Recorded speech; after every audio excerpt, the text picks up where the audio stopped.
Hare Krishna.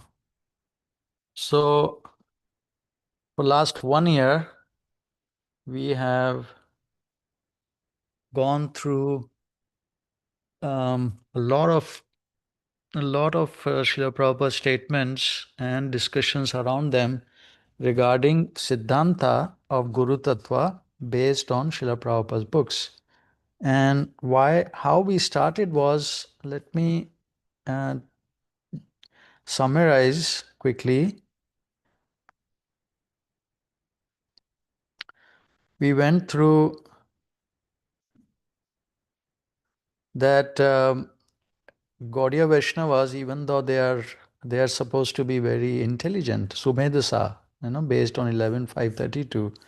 But on this point of Guru Tattva, the conclusions on Guru, who is Guru, how is he selected, how are all these different tenets of Guru are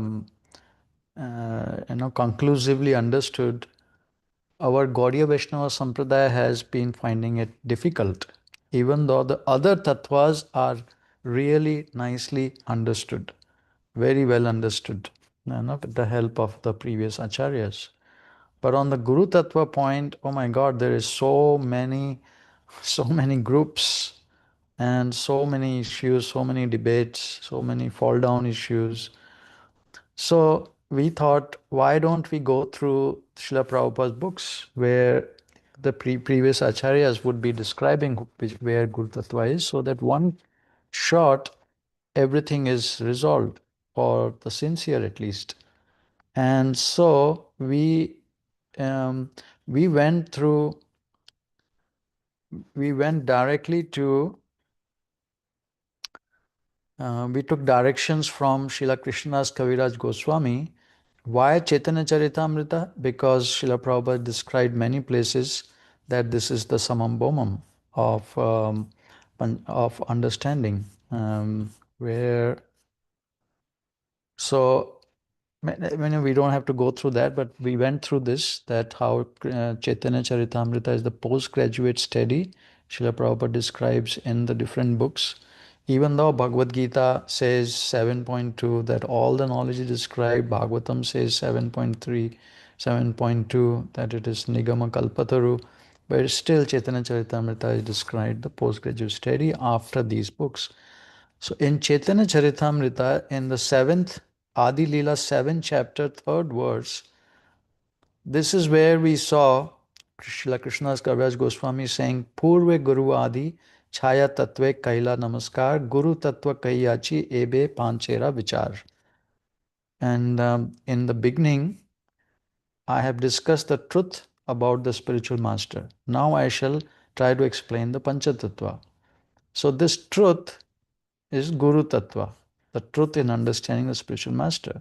So when I first read this, I said, oh, why are we then having so many problems in understanding? Maybe we should just have faith in Krishnadas Kaviraj Goswami saying, I have already explained the Guru Tattva earlier. Now in the purport, where is that earlier? Srila Prabhupada describes in the first chapter of Chaitanya Charitamrita, Adi Leela, the author, Srila Krishnadas Kaviraj Goswami, has described the initiator spiritual master and the instructor spiritual master in the words, beginning with the words Vande Gurun Isha Bhaktan Isham Ishavatarakan. In that verse, there are 6 transcendental subject matters, of which the truth regarding the spiritual master has already been described. So, that means in this verse, beginning with Vande Guru Isha Bhaktan Isha Avtarakan, there is six transcendental subjects described, but afterwards also this Guru Tattva is described, which we found when we went to 134. So this particular purport, we also understood that Srila Bhaktivinoda Thakur himself translated in his commentary. He translated this verse,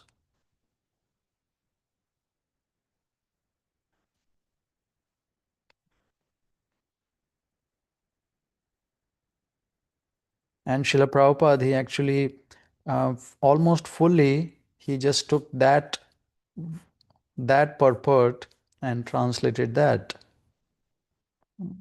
Okay, here.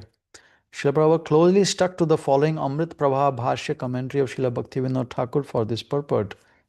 He says, Srila Bhaktivinoda Thakur says, I, the author, meaning Krishnadas Kaviraj Goswami, have described Guru Tattva with the distinction of Diksha Guru and Shiksha Guru in the first chapter. 6 Tattvas have been mentioned in the Vande Guru and Isha Bhaktan verse. Now I am discussing the five Tattvas mentioned in the shloka after the Guru Tattva. That means the Guru Tattva has been described beginning from this verse, Vande Guru Nisha Bhaktan. So we went to this verse, which is 131. 1 is this verse too, but there are no purports to this verse. But 134 is the same verse. Isham Ishavatarakan. So that verse is where we went, and from then onwards. So let's go to that verse.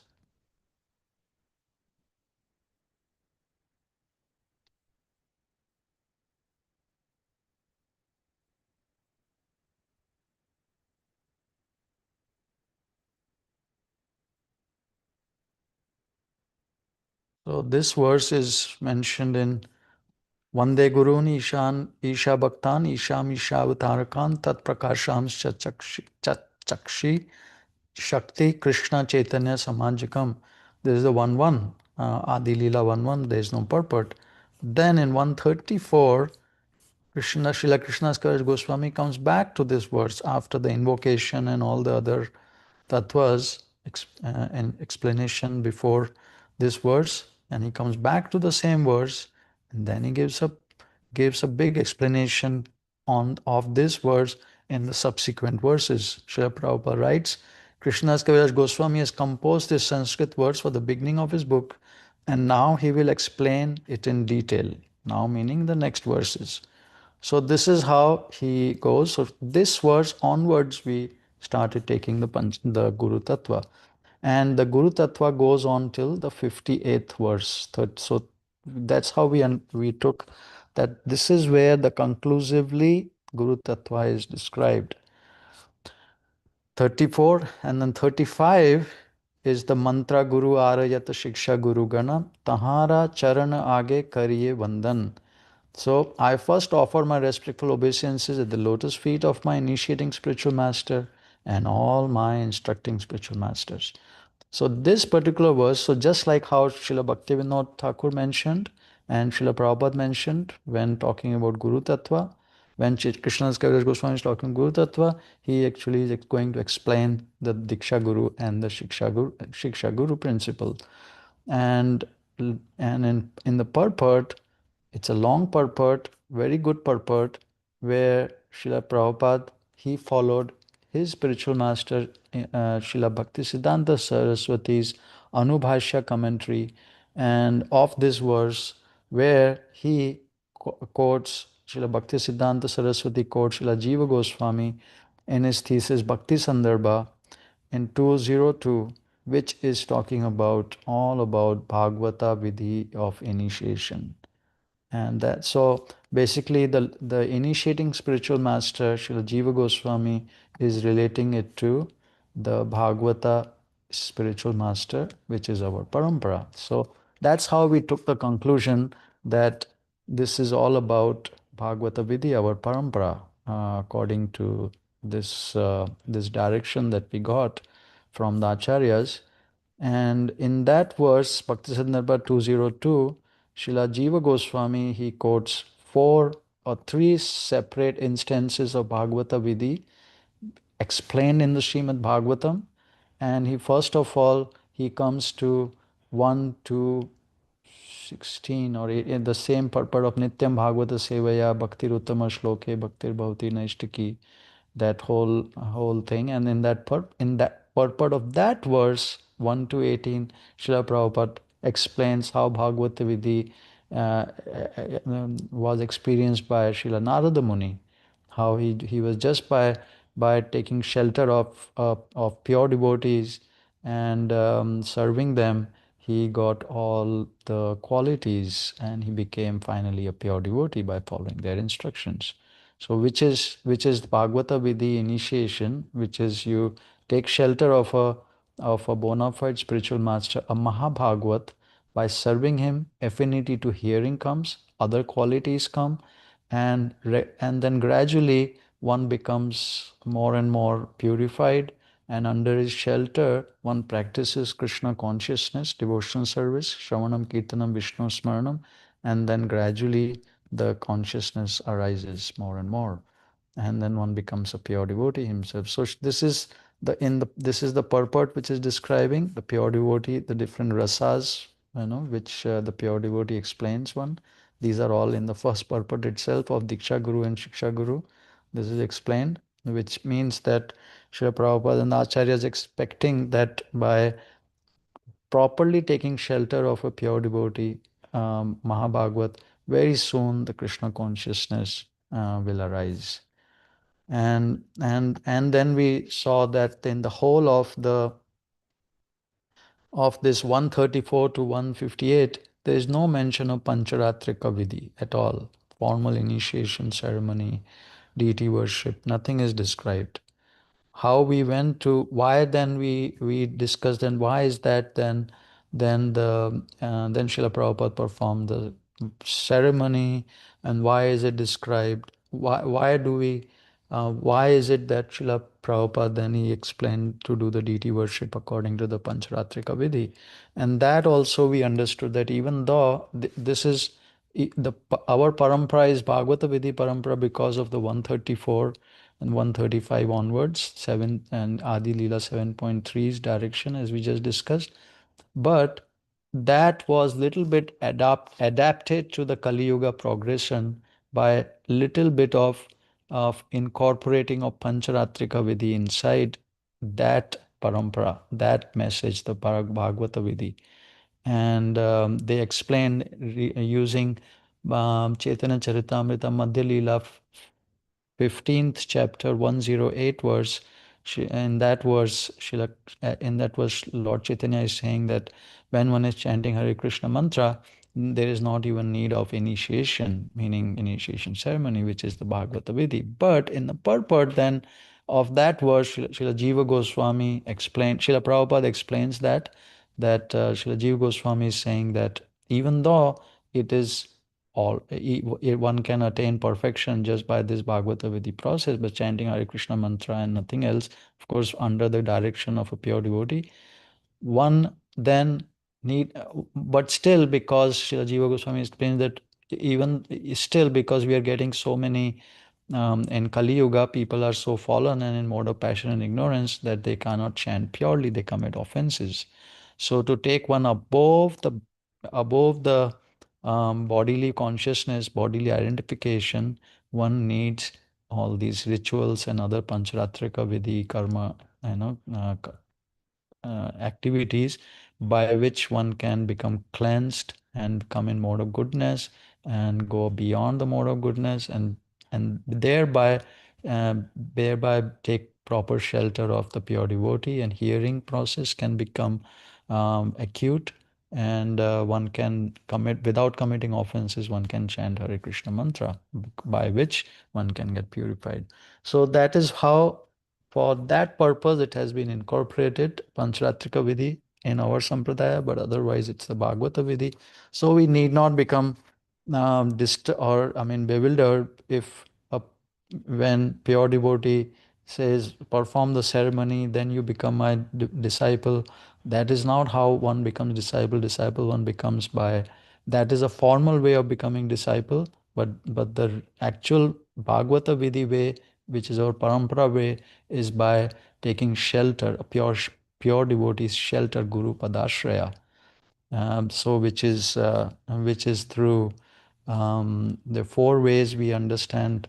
Chaitanya Mahaprabhu also says Guru Padashraya to Srila Chaitanya. Sanatana Goswami, his first instruction related to Guru Tattva for a devotee or practicing devotee. And the first, and Srila Jiva Goswami, Srila Rupa Goswami explains that in his Bhakti Rasamrita Sindhu, which Srila Prabhupada translated in as Nectar of Devotion.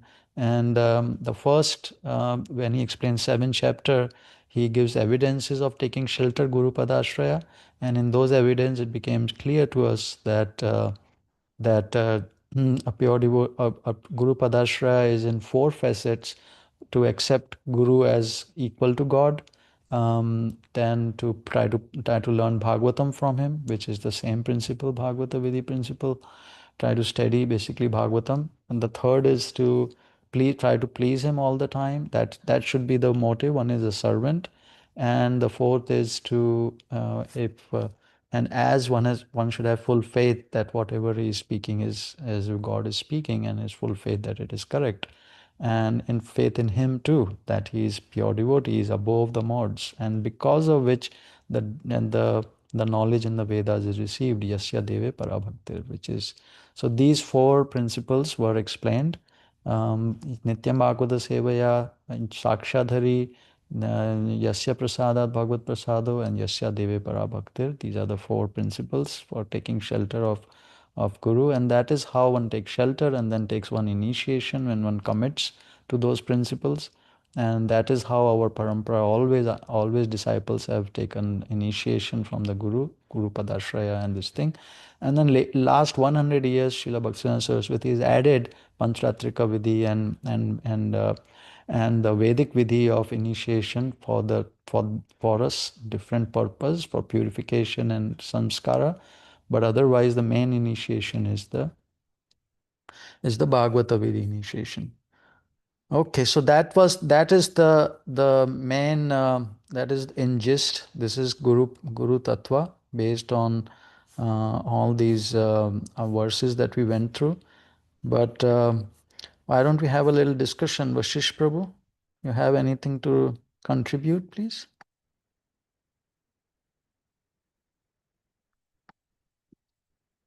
Or Christoph Prabhu, Leo Prabhu?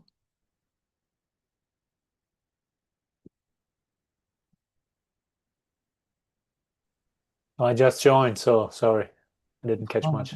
We just went to the summary of what is Guru Tattva according to Adi 7.3 verse, the 1.34 onwards.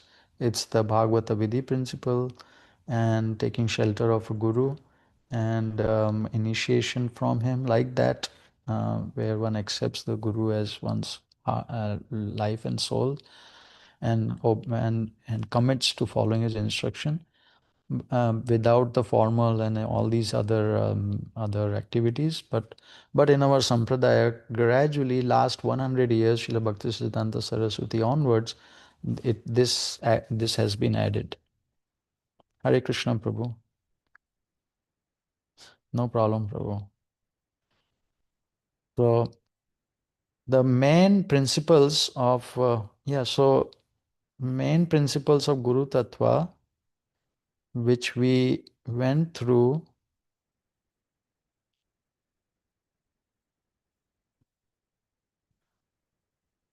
were these in the whole year round.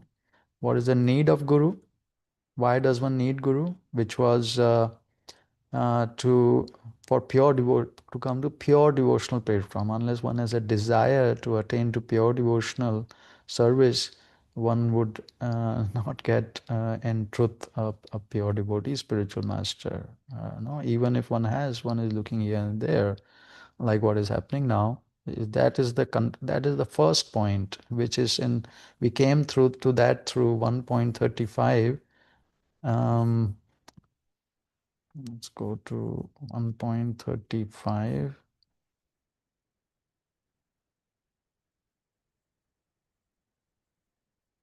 In the purport, Srila Jiva Goswami, in his thesis Bhakti Sandarbha 202, has stated that uncontaminated devotional service is the objective of the pure Vaishnavas, and that one has to execute such service in the association of pure other devotees. So this is the goal, uncontaminated devotional service. Then we understand the pure devotee Bhagavata Vidhi principle.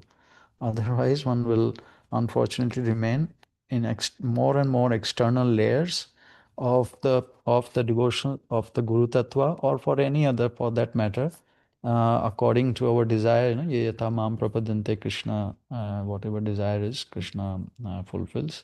So if you want pure devotional service, come what may, this is our main desire, burning desire, this is the main objective, then only we will understand everything in truth. Otherwise, we will not. Krishna will not do this. So this is the need of Guru. Then Shraddha we discussed. What is Shraddha? Um, Shraddha. Adho Shraddha. What is that Shraddha? We discussed that, how it develops through Sukruti, past Sukruti. And by association with the pure devotee, it develops. And with that, sadhu sangha comes. So, what kind of sadhu? So, in that same verse, Srila Jiva Goswami in the Bhakti Sandarbha 202, because he's explaining that the Bhagavata Vidhi is practiced taking shelter of a guru under the instruction of a spiritual master. So, devotee association is extremely important, essential. So that devotee association, he explains, gives the example of Kapila Muni giving instructions to Mother Devahuti, and in the third chapter, 25th verse, 25th chapter, 24th verse, where he explains about Sadhu Sangha, and that Sadhu Sangha opens the doorway to go, in the higher planetary systems, and to the pure and to for pure devotional service, and one who is desirous. So this is coming from that verse. So by we associate with those devotees according to our goal. So if our goal is to achieve Krishna Loka, and the highest platform of for pure devotional service platform, Krishna's internal devotees, association of those devotees, then one would associate with devotees who have that inclination. And Srila Prabhupada is set up like that devotional association. So we have to carefully select our association of devotees, because if one is one could get diverted. And if and positively, if one has good association, then very soon this will develop.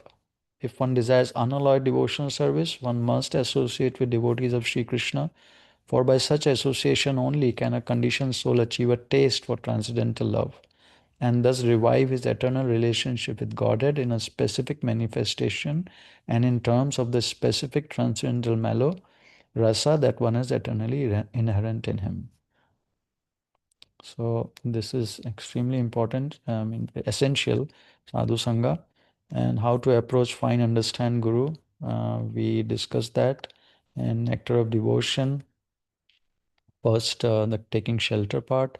Chaitya Guru, we discussed that how Krishnadas Kaviraj Goswami explains that in the verses in the Adi Leela first chapter, in the verses 50s, 52, 51, 52, 47 onwards, he's explaining those verses till 58, how Chaitya Guru is there, and then the external Guru comes out, Diksha and Shiksha Guru. Of course, then we understood Diksha, this is 135 verse mantra Guru, one who gives pure devotional mantra, not just giving mantra, but initiates one in chanting purely. So that is what a mantra purely meaning, without the offenseless chanting first, and then pure chanting. So that is and that is a pure devote. That is a mantra guru or diksha guru. What this verse is explaining, 135. We discussed that. And Shiksha Guru, Krishnadas Kaviraj Goswami, Srila Krishnadas Kaviraj Goswami explains that in the verses starting from 47th verse to 58. And Patpradarsha Guru, we discussed that. In the pastime of our Dhruv Maharaj, his mother was Patpradarshak, and in that purport, Srila Prabhupada is explaining. So till now, any discussion we should have? Anyone wants to make any point? I'm just summarizing what we went through last 1 year.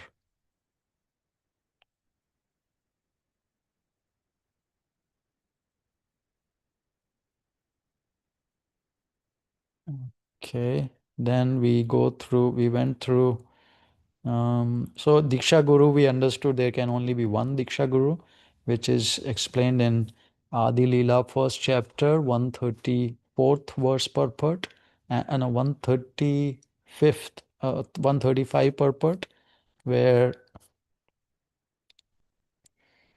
a devotee must have only one initiating spiritual master, because in the scriptures, acceptance of more than one is always forbidden.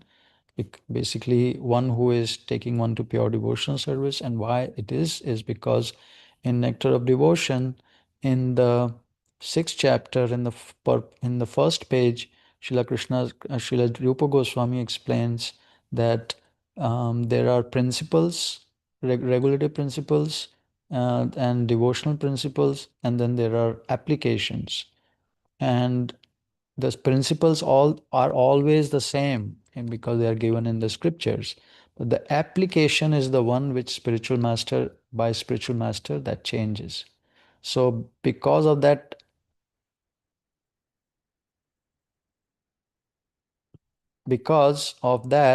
um, this there can be only be one Diksha Guru, because he sets the details regarding the application of those principles.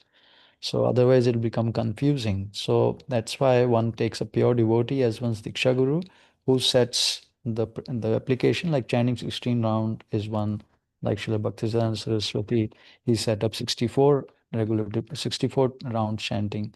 But the principle was that one should chant Hare Krishna mantra regularly. You know.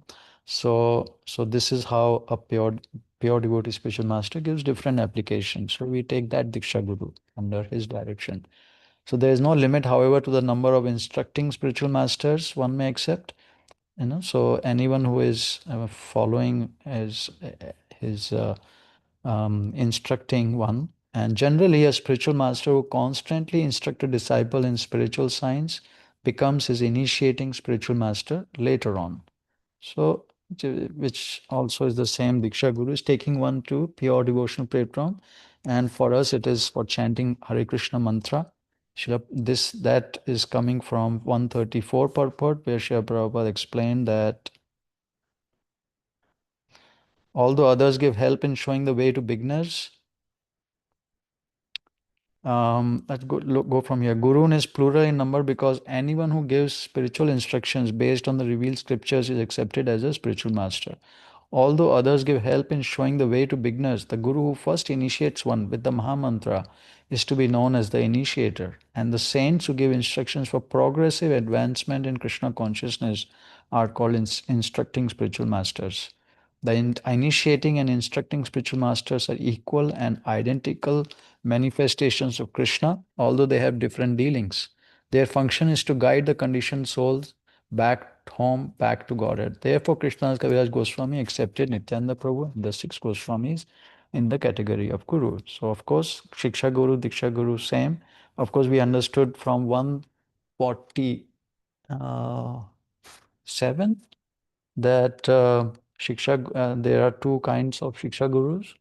We'll come to that, but this is same, only the function is different.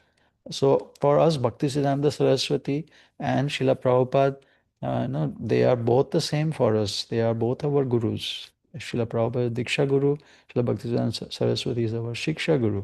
So Srila Prabhupada, why is Diksha Guru? Because his application of the principles is what we are accepting, and not Srila Bhaktisiddhanta Saraswati. And we are surrendering to Srila Prabhupada as please guide me. And Srila Prabhupada says here, Srila Bhaktisiddhanta Saraswati has said this, and he is interpreting it for us, meaning applying it for us, not completely as Srila Bhaktisiddhanta Saraswati is applied for time, place, and circumstance. So he's the Diksha Guru, functionally different, but same category.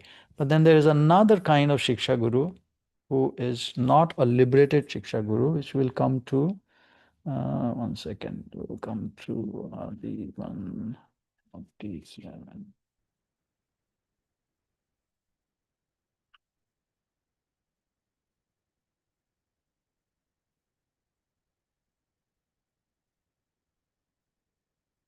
Srila Prabhupada, when the purport is writing, um, So let's start from the beginning. One should know the instructing spiritual master to be the personality of Godhead Krishna.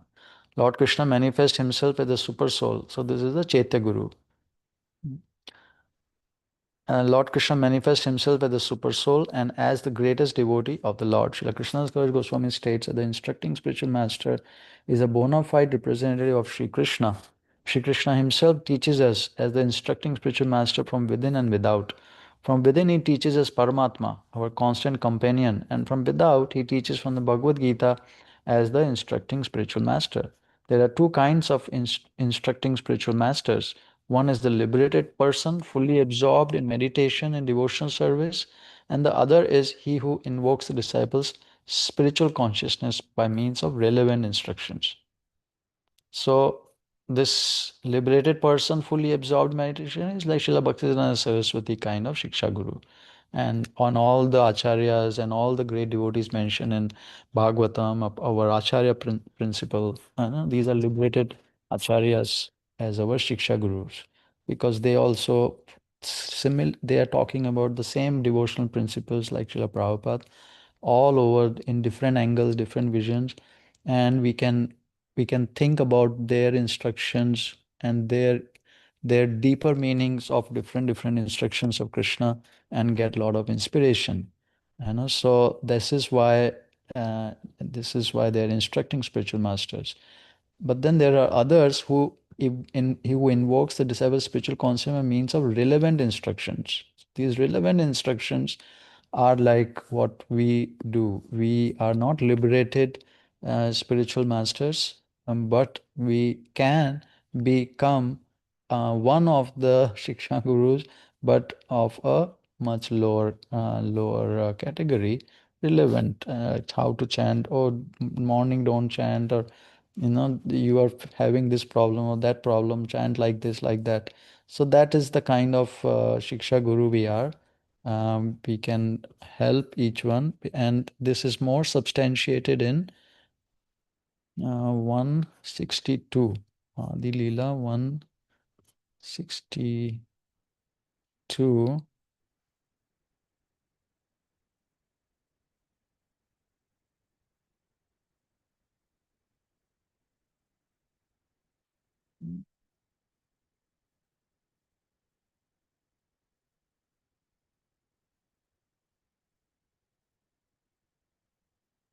64. The Leela 164. Sei Bhaktagana Haya Dvi Vidha Prakar. There are two kinds of Bhaktagana. Such pure devotees are of two types: personal associates, parishads, like we discussed, and neophyte devotees, sadhakas. So we are that kind of Shiksha Guru, this neophyte devotees as a sadhak. Perfect servitors of the Lord are considered as personal associates, where devotees endeavoring to attain perfection are called neophytes. So this is the kind of devotee we are, devotees. And in that stage, Srila Prabhupada has also designated us that you also help others as a Shiksha Guru. So that is the distinction between Diksha Guru and Shiksha Guru. And of course, Patpradarshak is another kind of Shiksha Guru, Sadhaka Shiksha Guru, or Srila Prabhupada directly can be Patpradarshak by his books also. So the qualifications of Guru and Acharyas we went through in detail. Srila Krishnadas Kaviraj Goswami is explaining the qualification, and the primary thing we saw in 134, he writes that here that Tat Prakashan indicates the direct manifestation of the Supreme Personality of Godhead Nityananda Prabhu and the initiating spiritual master.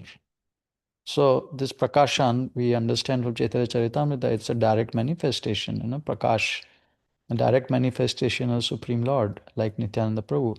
But the initiating spiritual master is considered at the same kind of manifestation.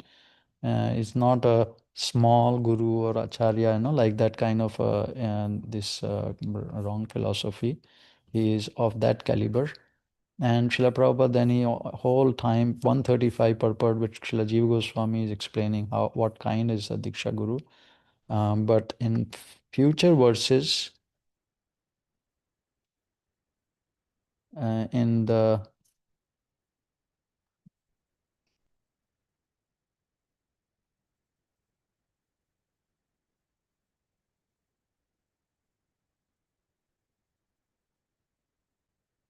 is coming to be.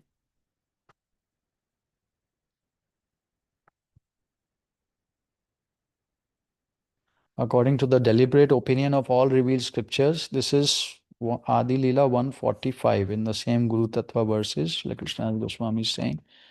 The pure devotee, spiritual master, according to the deliberate opinion of all revealed scriptures, the spiritual master is non-different from Krishna. Lord Krishna, in the form of the spiritual master, delivers his devotees. So Srila Prabhupada writes, the relation is as good as relationship with the Supreme Lord. Is the manifested representation of Godhead. And then he quotes Bhagavatam, where Lord Krishna is explaining to Uddhava about the devotional principles, Uddhava Gita 11, 17, 27. So Lord Krishna is saying, one should know the Acharya as myself and never disrespect him in any way. One should not envy him, thinking him an ordinary man, for he is a representative of all demigods. So this is the Diksha Guru and the liberated Shiksha Guru. They are of the same caliber. This is a verse from Srimad Bhagavatam 11, 17, 27. Regarding the four social and spiritual order society, he was specifically instructing how a brahmachari should behave under the care of a spiritual master. A spiritual master is not an enjoyer of facilities offered by disciples, like a parent. Service cannot come without the care. It is also called acharya. This is very good. Can read this thing. Acharya or a transcendental professor of spiritual science. The Manu Samhita 2.140 explains the duties of an acharya, describing that the bona fide spiritual master accepts charge of disciples, teaches in the Vedic knowledge with all its intricacies, and gives them their second birth. Ceremony performed to initiate a disciple into the study of spiritual science is called Upaniti, or the function that brings one nearer to the spiritual master. One who cannot be brought nearer to a spiritual master cannot have a sacred head, and thus he is indicated to be a Shudra. The sacred thread on the body of Brahman, Kshatriya, Vaishya.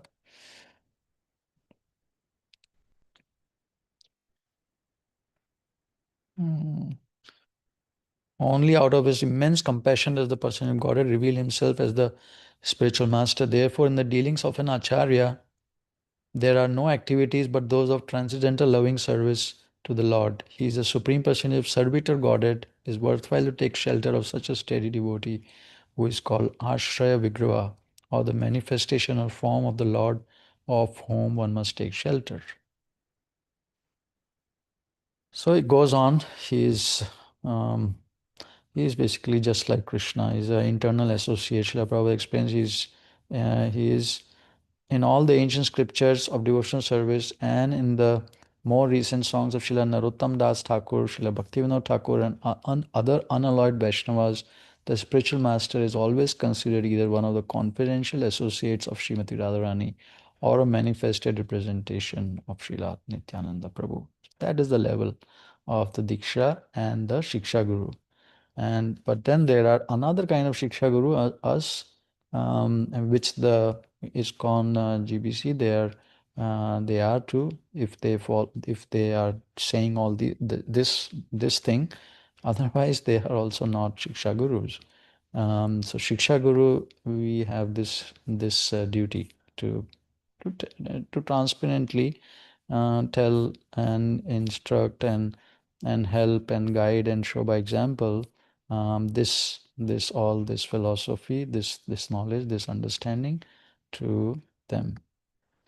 Okay, anything else till we are covered like 8. Yeah, I'm just summarizing the whole thing again, but so we have gone through these, but any points of discussion?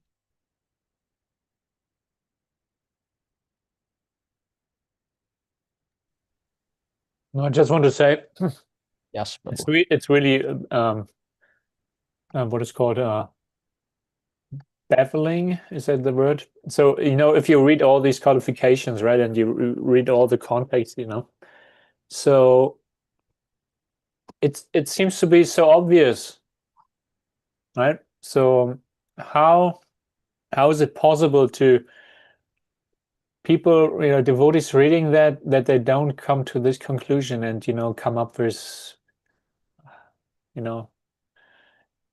are devoted to someone who is obviously not on this platform? I don't get it. It's how does this work? Just from a, it has to be on a completely mental, sentimental platform.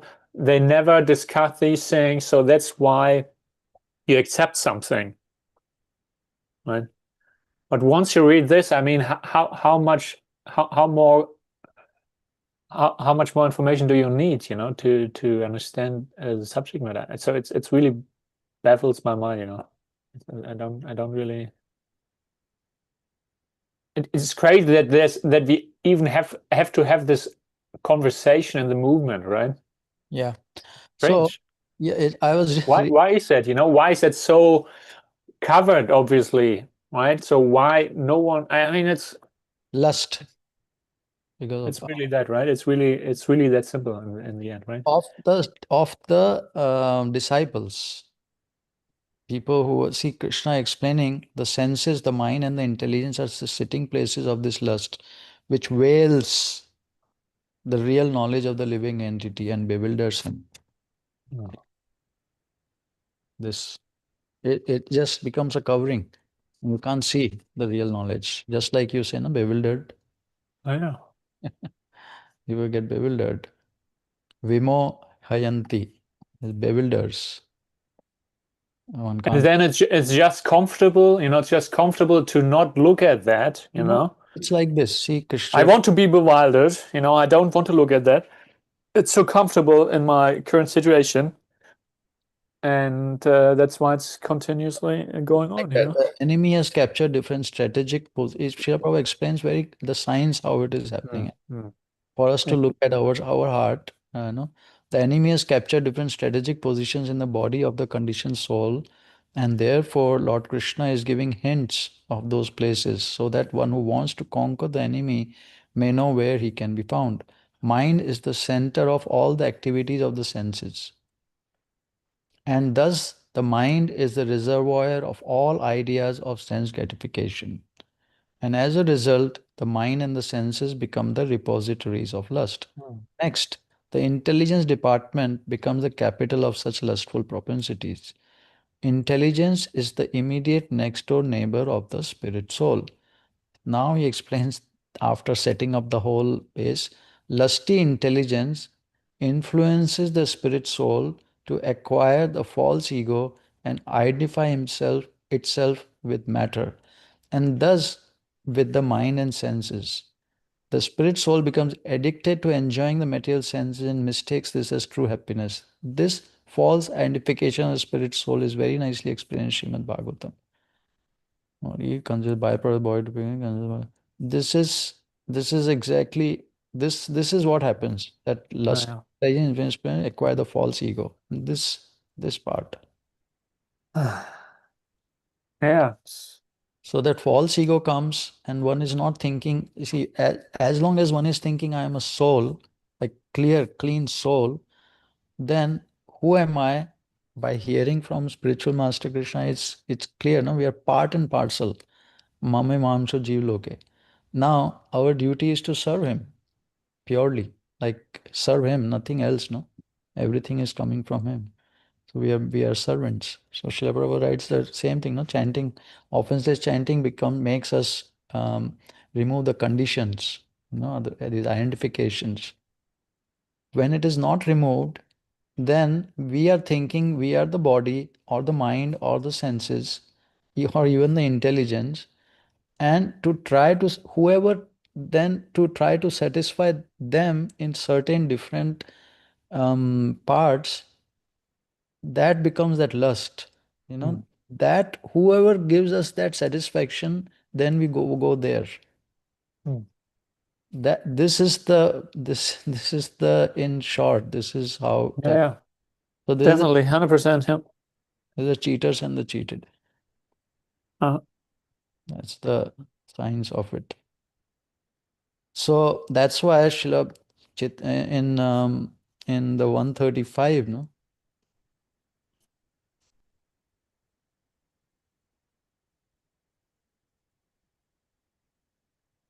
start off saying, so Jiva Goswami in his thesis Bhakti Sandarbha said the uncontaminated devotion service is the objective of pure Vaishnavas.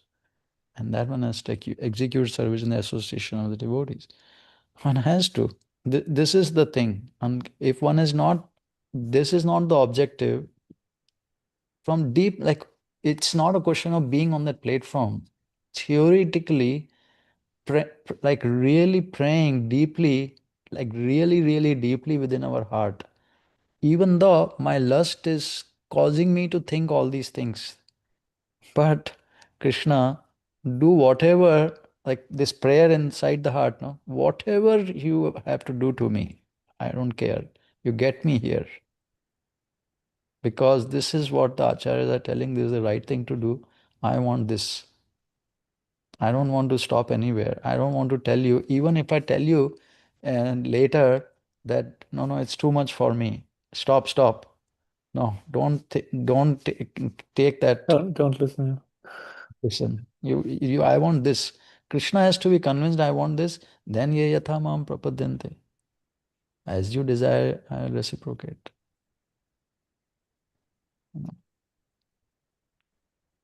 So this devotees have to learn that by what is going to happen is then they get beaten up, no? The disciples and the gurus too, they both are getting beaten up. Because finally they have come to Srila Prabhupada, so he is the Chintamani stone. So he will purify them one way or the other through a lot of beatings, this and that, so many ways he's going to purify. It just takes a little more time. Uh, Mm. that's all. But as long as they don't start offending him, which unfortunately many devotees start doing because of lust is so much. Uh, okay, it's good, Prabhu. I mean, it is clear. Theoretically, at least if the devotees become like, that's why I was thinking at least a book or something is just presented all from Bhagavatam. Problem is everything is there already in the internet and everything. And devotees don't, like you are saying, lazy, this, that, oh, I don't want to check. I'm satisfied with what is being told to me and everything. Like this was posted today, no? Some devotee was telling that this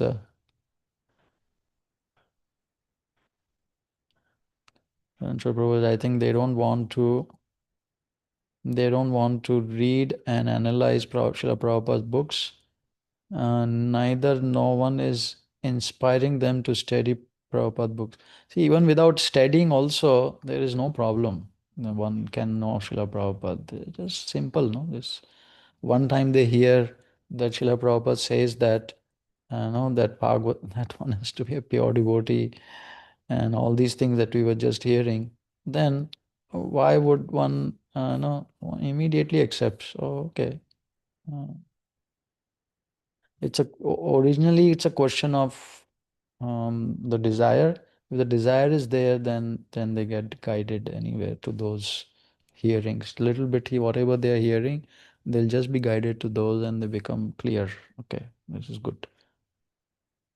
Um, But of course, many devotees they won't be able to. So more and more we as Shiksha Gurus become purified and we are becoming closer and closer to the qualification of it. Not that we become Diksha Guru as a qualification, more and more developing in our more and more we'll be able to take people to this that here is the Diksha Guru right there. Reading his books and Diksha Guru is the same. Actually, I was just reading it and I realized something. Where was this? In 164. We were just there, right?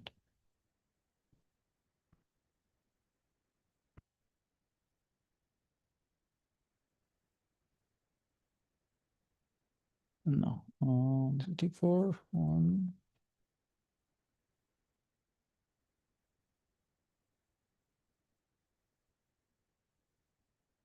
Yeah, 147 in the purport. One should know the instructing spiritual master to be the person of Godhead Krishna. Lord Krishna manifests himself as the super soul and the. So here, Srila Prabhupada is writing in the purport, and these purports are basically following Srila Anubhashya commentary and the Amrit Prabha Bhashya of Srila Bhaktivinoda Thakur. Anubhashya is, of course, of Srila Bhaktivedanta Saraswati. So from within, he teaches as Paramatma, our constant companion, Krishna, Shri Krishna, and from without, he teaches from the Bhagavad Gita as the instructing spiritual master. See? So now this Bhagavad Gita as a spiritual master, that's what we were discussing in 4.2 in the purport. See, someone who wants to know the truth, no, it becomes clear. So where evam parampara praptam imam rajarshayo vidu sa kalena mahata yogo nashta parantapa. So this supreme science was thus received through the chain of disciplic succession, and the saintly kings understood it in that way. But in the course of time, the succession was broken, and therefore the science as it is appears to be lost. And here in the purport, Srila Prabhupada is equating the parampara, the purpose of the parampara as the main focus, which is the supreme science, and the disciplic succession is the carrier, the the the the purpose is the supreme science, and it is effectuated by the disciplic succession, the chain of disciplic succession. The purpose is this. So when it is needs to be modified or changed, then or re-established, then the guru comes. Like the purpose is the supreme science is there or not available to be. So in the purport, Srila Prabhupada equates. Let's read the Prabhupada. It's clearly stated the Bhagavad Gita was especially meant for the saintly kings because they were to execute its purpose in ruling over the citizens. Certainly, Bhagavad Gita was never meant for the demonic persons who would dissipate its value for no one's benefit and would devise all kinds of interpretations according to personal whims. As soon as the same thing again, original purpose was scattered by the motives of the unscrupulous commentators, there arose the need to re-establish the disciplic succession. 5,000 years ago, it was detected by the Lord himself that the disciplic succession was broken, and therefore he declared that the purpose, again, the purpose of the Gita appeared to be lost. In the same way, at the present moment also, there are so many editions of the Gita, especially in English, but almost all of them are not according to authorized disciplic succession. There are innumerable interpretations rendered by different mundane scholars, but almost all of them do not accept the Krishna as the God. This spirit is demoniac. Since there is great need of an edition of the Gita in English as it is received by the Parampara system, an attempt is made herewith to fulfill. It's all about Bhagavad Gita as it is. See? So, disciplic succession is being re-established by not, Srila Prabhupada is not saying he's saying Bhagavad Gita as it is, which is him. He is giving the purport, but in this form, Bhagavad Gita as it is. So, and just like we read here, that Lord Krishna is the super soul. He comes outside and he teaches from without. He teaches from the Bhagavad Gita as the instructing spiritual master. So he is teaching through Bhagavad Gita as it is, Lord Krishna. And till the Bhagavad Gita as it is there, what would a new spiritual master teach? No, he is giving the application there. So this application again, because we didn't read that earlier, we go through this Nectar of Devotion, chapter 6. This is the thing. This is how to discharge devotion service. Srila Rupa Goswami states that his elder brother, Sanatana Goswami, has compiled Hari Bhakti Vilas for the guidance of the Vaishnavas, and therein has mentioned many rules and regulations to be followed by the Vaishnavas. Some of them are very important and prominent, and he will now mention these very important items for our benefit. So this is how to practice devotional service, Shravanam, Kirtanam, Vishnu Smaranam, 9 ways, which is expanded into, there are many rules and regulations, but Srila Rupa Goswami is giving a few of them, 64 of them. The purport of this statement is that Srila Rupa Goswami proposes to mention only basic principles, not details. For example, a basic principle is that one has to accept a spiritual master. Exactly how one follows the instructions of his spiritual master is considered detail. For example, if one is following the instruction of a spiritual master and that instruction is different from the instructions of another spiritual master, this is called detailed information. But the basic principle of acceptance of spiritual master is good everywhere, although the details may be different. Sri Rupa Goswami does not wish to enter into details here, but wants to place before us only the principles. So, Diksha Guru is giving the details to us. Shiksha Guru is giving the principles. Also, the details in another time, place, and circumstance. But in our time, place, and circumstance, one Diksha Guru gives those applications. And so, Srila Prabhupada, through his Bhagavad Gita, is doing Bhagavad Gita as it is, he's doing that. And this is it's just so easy to understand, that this is how Bhagavad Gita from 147 is the Bhagavad Gita as it is acting as the spiritual master of Srila Prabhupada as a person. Hare Krishna Prabhu.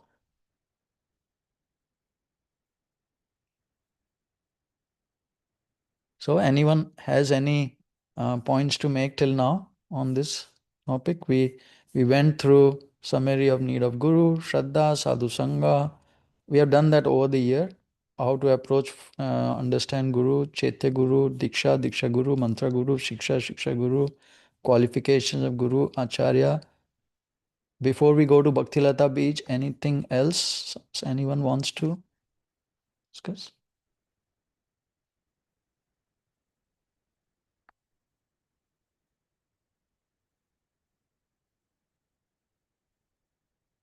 We can't hear you, Prabhu.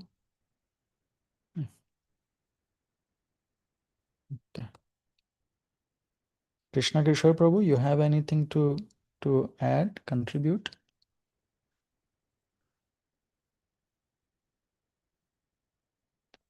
We can't hear you. Can you hear us?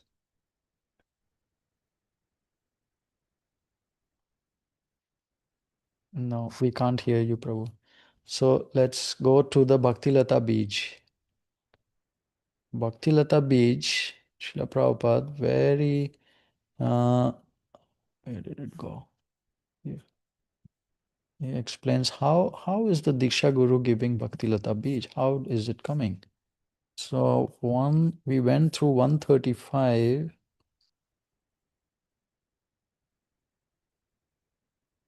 135 purport we went through for like 6 months because that purport has everything. And then from there we went to so many different places in Srila Prabhupada's books, especially CC, Bhagavatam, and Bhagavad Gita.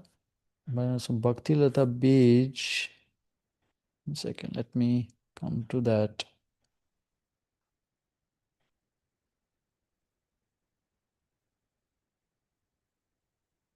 Divyam Jnanam is fourth chapter is going through the Divyam Jnanam and Divigyan, transcendental knowledge, method, rules and regulations. This is the Bhaktilata Beach. So this is from Madhya Leela 19 chapter 152 verse purport. Lord Chaitanya instructs Srila Rupa Goswami. And there, Lord Chaitanya explains about Bhaktilata Beach, and which Srila Prabhupada then is expanding based on the Acharya's commentaries. So he explains that Bhaktilata Beach means the seed of devotional service. Everything has an original cause or seed. From any idea, program, plan, or device, there is first of all the contemplation of the plan, and that is called bija or the seed. The methods, rules, and regulations by which one is perfectly trained in devotional service constitute the Bhaktilata Beej or the seed of devotional service. This Bhaktilata Beej is received from the spiritual master by the grace of Lord Krishna. So this is what we just reread from Srila Rupa Goswami, that rules and regulations are given as principles which are there coming from Lord Krishna, and then the details, the applications of it, time, place, and circumstance, that is given by our Diksha Guru, this is Srila Prabhupada for us, because through his books, he is giving these rules and regulations, and outwardly he has then taught his disciples to also support those rules and regulations, you know. Like Chinese Christian rounds is one, temple worship, how to do Panchratri, how much to do, and what is the relevant purpose for it. All of those are rules and regulations. And this is the Bhaktilata beach, according to Srila Prabhupada and the Acharyas. Other seeds are called Anya Abhilashit, Anya Abhilasha Bij, Karma Bij, and Jnana Bij. If one is fortunate enough to receive the Bhaktilata Bij from the spiritual master, he instead cultivates the seed of Karma Bij, Jnana Bij, or political and social or philanthropic Bij.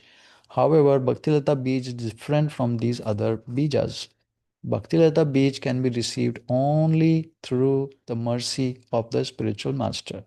Therefore, one has to satisfy the spiritual master to get Bhaktilata Bij.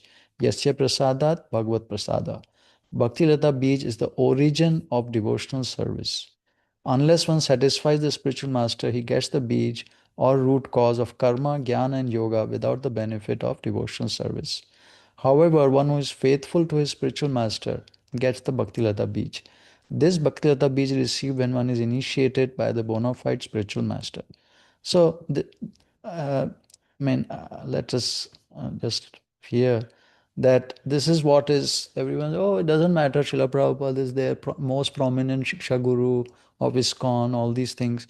This is the problem because who is the Guru whom one is trying to satisfy? Consciously, one tries to satisfy a person. And so this is, he is given, Srila Prabhupada has given to us all the instructions in his books. And then he is like, all the details are there. And then they are expanded in other instructions and everything, but the root, everything is in his books. And from not just the principle, but the details too. And so he is then explaining, Srila Prabhupada, that by pleasing the spiritual master, we get this.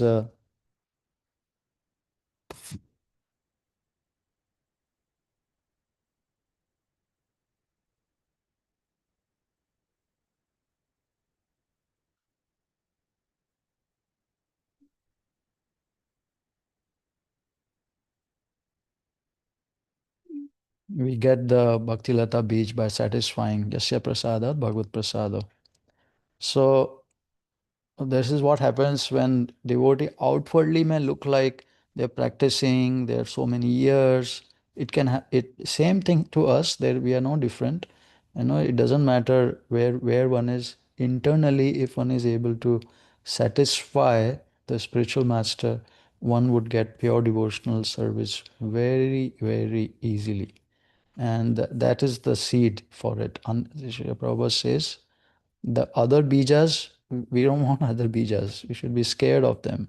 We have them and we need to remove them. But we should be scared of keeping them with us. Anya abhilashita, karma bij, jnana bij, karma bij, all these things, these desires, they come in our heart. And that's how we see so many advanced devotees, they're doing such nonsensical things so many times. When we say, oh my God, how is this happening? It is just this. Not being faithful to one spiritual master. So these other bijas, spiritual master starts giving. Ye yatha mam prapadyante. This Bhaktilata Bij is received when one is initiated. So this is the process of initiation, not just one time. After receiving the spiritual master mercy, one must repeat his instructions, and this is called Shravanam, Kirtanam, hearing and chanting. One who has not properly heard from the spiritual master or who does not follow the regulative principles is not fit for chanting, Kirtan.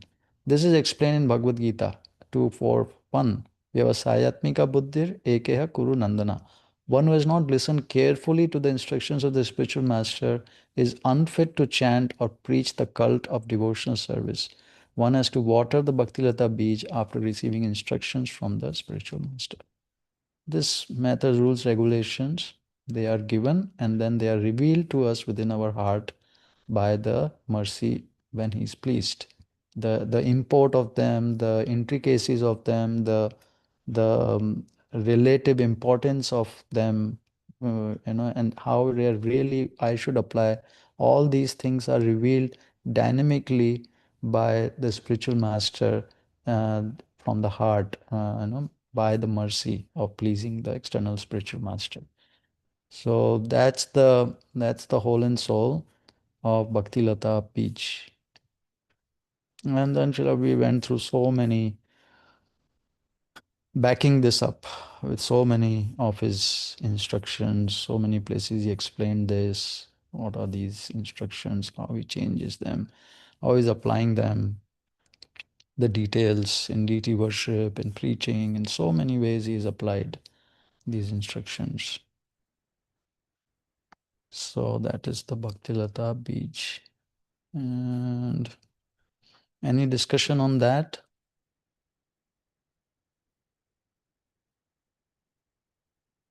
And the Divya Gyan, we went through that is fourth chapter.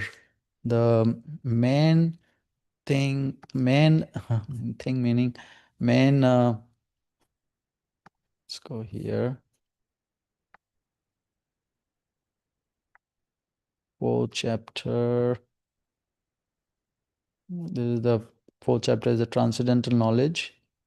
And fourth chapter 34th verse comes to we'll receive transcendental knowledge by this process of initiation, which is just to tadvidhi pranipatena pariprashnena sevaya updekshanti te jnanam jnaninas tattva darshina.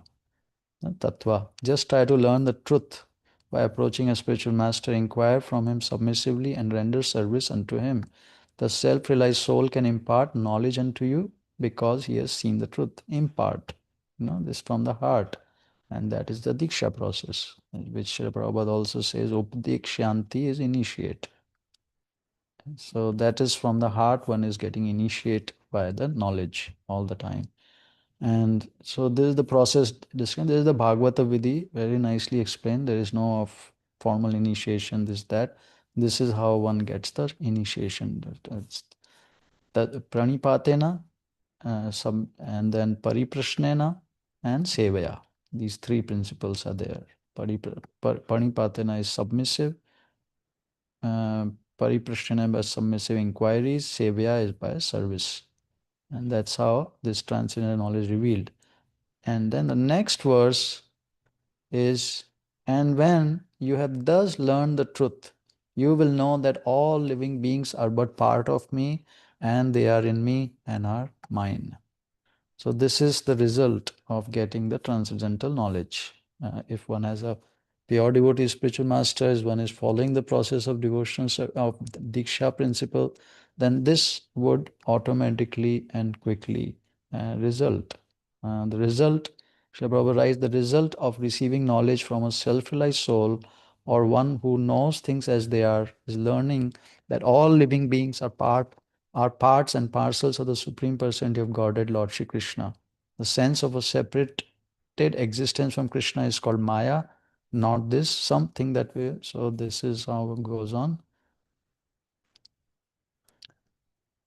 For want of sufficient knowledge in the absolute science, we are now covered with illusion, and therefore we think that we are separate from Krishna. Although we are separate parts of Krishna, we are nonetheless non-different from him. So this is the whole teaching of Bhagavad Gita is targeted towards that end. So this is immediately or very soon one starts to get this understanding, because of which one preaches, one dedicates one life to preaches and removes all the other extraneous desires, because one understands this is how one needs to please Krishna. And this becomes very easily like one is following the process of devotion, which is very difficult to follow, to really to get our heart correct and everything. But once one is on the pure devotional path, that in that mode very easily this starts getting revealed by my chanting everything. Mame vamsho jeev loke jeev bhuta sanatana mana shashta indriyani prakriti sthani karshati. The living entities in this conditioned world are my eternal fragmental parts. Due to conditioned life, they are struggling very hard with the six senses, which include the mind. And so this is the most important no, consciousness. I mean, this is the natural consciousness which will start coming. And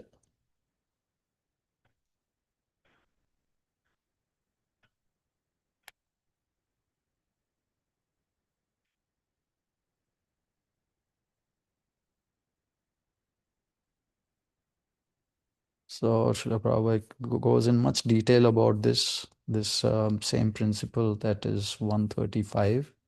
And one starts to understand this is I and everyone else is struggling very hard, and I should do something to relieve, because Krishna, as he writes in the 18th chapter, that's 68th verse,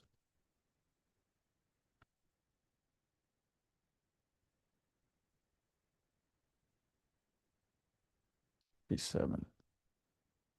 No, 68.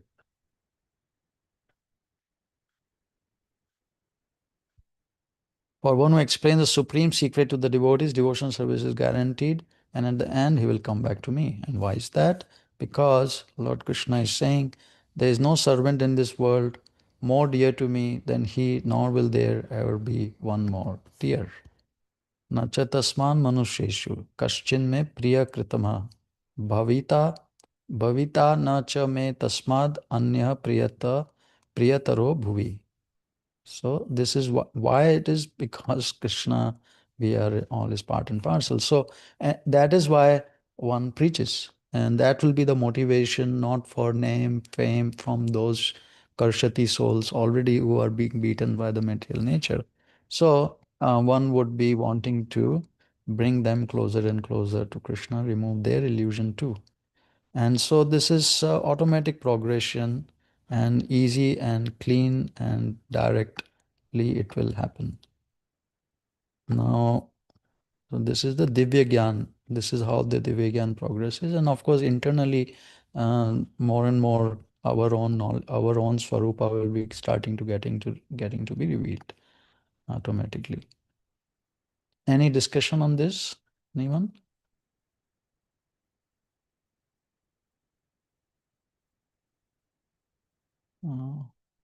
Okay. Then we went through this Bhagavata Vidhi and Pancharatrika Vidhi Initiation. So this was all through till 10, 1 to 10 was all through basically 134, Adi Leela 134 to 58, which we discussed. All of that is all described there, and then offshoots from there. Then this has been little bit adapted in our modified, not modified, adapted or incorporated within this Bhagavata Vidhi later on, after Chaitanya Charitamrita was written. By starting from Srila Bhaktivinoda Thakur, he started seeing that people were becoming sahajiyas, devotees were becoming sahajiyas, laughing stock, because they were not properly following these principles. They were not at the level of following the Bhagavata Vidhi alone, and they were creating a lot of havoc. Shruti Smriti Puranadi Pancharatrika Vidhi Vina. Thus, what is it? It causes a lot of problem in this Utpatyaiva hi kalpate, if one is not following those principles. So then he started telling his son, Srila Bhaktivedanta Saraswati, incorporate Devi Varnashrama, and in such manner.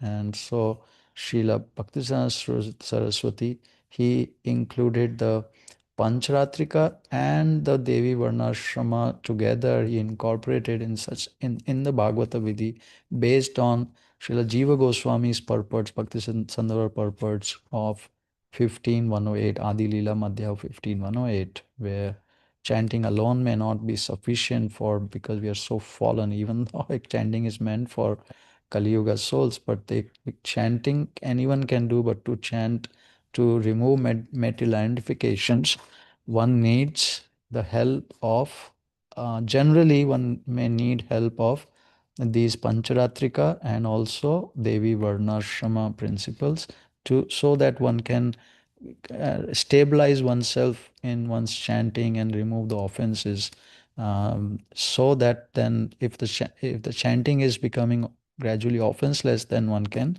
very easily practice Bhagavata Vidhi. So this was the process that we went through, 15108. And there Srila Prabhupada explains very clearly. We can go there to we can go here.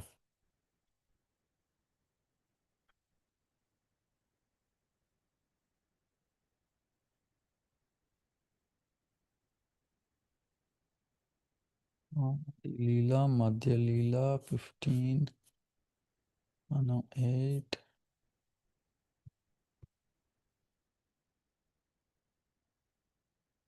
So the verse is one does not have to. Sri Chaitanya Mahaprabhu is saying, who is a Vaishnava, in that he is saying one does not have to undergo initiation or execute the activities required before initiation. One simply has to vibrate the holy name with his lips. Thus, even a man in the lowest class can be delivered.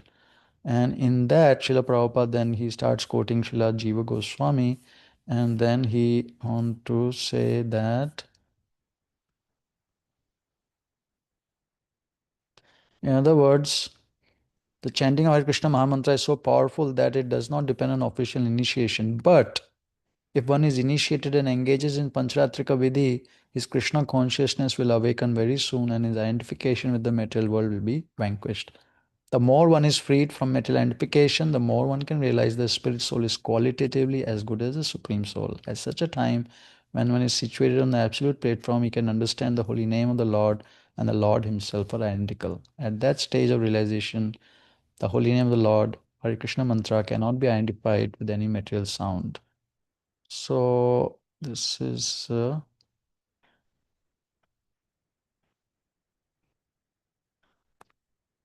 that. And another verse which was related verse. Let me come to that. Where is this? Let me.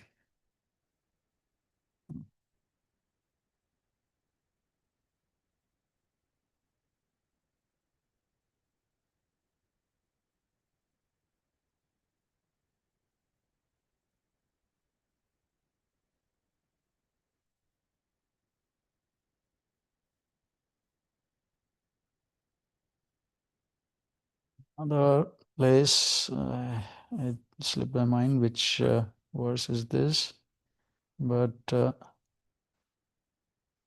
Prabhupada explains the same principle in two, three different places, especially one place.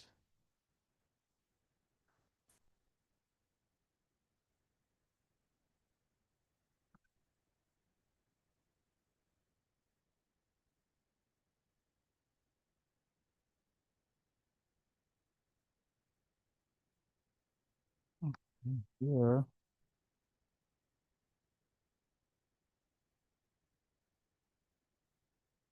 Adi 7.76. So where Srila Prabhupada writes that in his Bhakti Sandarbha, verse 284, Srila Jiva Goswami strongly emphasized the chanting of the name of the Lord as follows. Srila Jiva Goswami states that the substance of all the Vedic mantras is the chanting of the holy name of the Lord. Every mantra begins with the prefix Nama Om and eventually addresses by name the Supreme Personality of Godhead. By the supreme will of the Lord, there is a specific potency in each and every mantra chanted by great sages like Narad Muni and other rishis. Chanting the holy name of the Lord immediately renovates the transcendental relationship of the living being, the Supreme Lord. To chant the holy name of the Lord, one need not depend upon other paraphernalia, for one can immediately get all the desired results of connecting or linking with the Supreme Personality of Godhead. It may therefore be questioned why there is necessary for initiation or further spiritual activities in devotional service for one who engages in the chanting of the holy name of the Lord. The answer is that although it is correct that one who fully engages in chanting the holy name need not depend upon the process of initiation, generally a devotee is addicted to many abominable material habits due to material contamination from his previous life. In order to get quick relief from all these contaminations, it is required that one engages in the worship of the Lord in the temple. The worship of the deity in the temple is essential to reduce one's restlessness due to the contaminations of conditioned life. Thus, Narada in his Panchatrika Vidhi and other great sages have sometimes stressed that since every conditioned soul has a bodily concept of life aimed at sense enjoyment, to restrict this sense enjoyment, the rules and regulations for worshipping the deity in the temple are essential. Sri Rupa Goswami described that the holy name of the Lord can be chanted by liberated souls, but almost all the souls we have to initiate are conditioned. It is advised that one chant the holy name of the Lord without offenses and according to the regulatory principles, yet due to their past bad habits, they violate these rules and regulations. Thus, the regulative principles for worship of the deity are also simultaneously essential. And another place in 7, 6, 23, 24, he is explaining by chanting the Holy Name Lord, one can reach the platform of love of Godhead. One might ask, then what is the necessity of being initiated? The answer is that even though the chanting of the Holy Name is sufficient to enable one to progress in spiritual life to the standard of love of Godhead, one is nonetheless susceptible to contamination because of possessing a material body. Consequently, special stress is given to the Archana Vidhi. One should therefore regularly take advantage of both the Bhagavata process and the Pancharatrika process. So this initiation ceremony which Srila Prabhupada performed based on what Srila Bhaktisiddhanta Saraswati started doing in our Bhagavata Vidhi Parampara is what is the Pancharatrika system of initiation, which is meant for Archana Vidhi and also for Samskar, which is the Vedic Vidhi, which is Upanati and other things. So first Samskar through the fire sacrifice, which is done, that one is taking a vow in front of everybody to chant 16 rounds and follow four regular principles. So these are all samskaras Srila Prabhupada is doing, but the real initiation is the Bhagavata principle.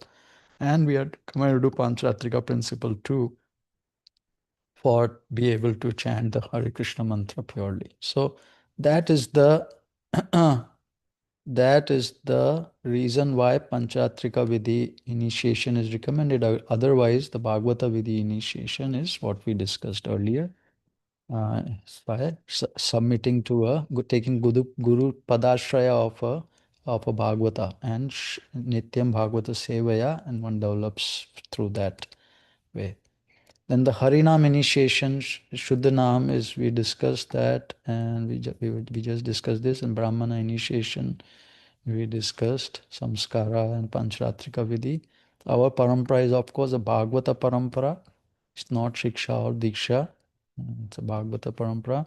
And Sadhana Vaidhi and Raganuga Bhakti, we discussed that a little bit because we were discussing how by in Nectar of Devotion and other places, mainly Nectar of Devotion, we were discussing how by practicing sadhana bhakti, one comes to sadhana bhakti is also Vedi bhakti and Raganuga is also Vedi, but both of them are going to take us to the platform of remembrance of Krishna and continuously, such that one revives one's swarupa, and then thereby then one is guided to by by Srila Prabhupada guides us to our original Swarupa Guru, which is called the Ragatmika Guru then.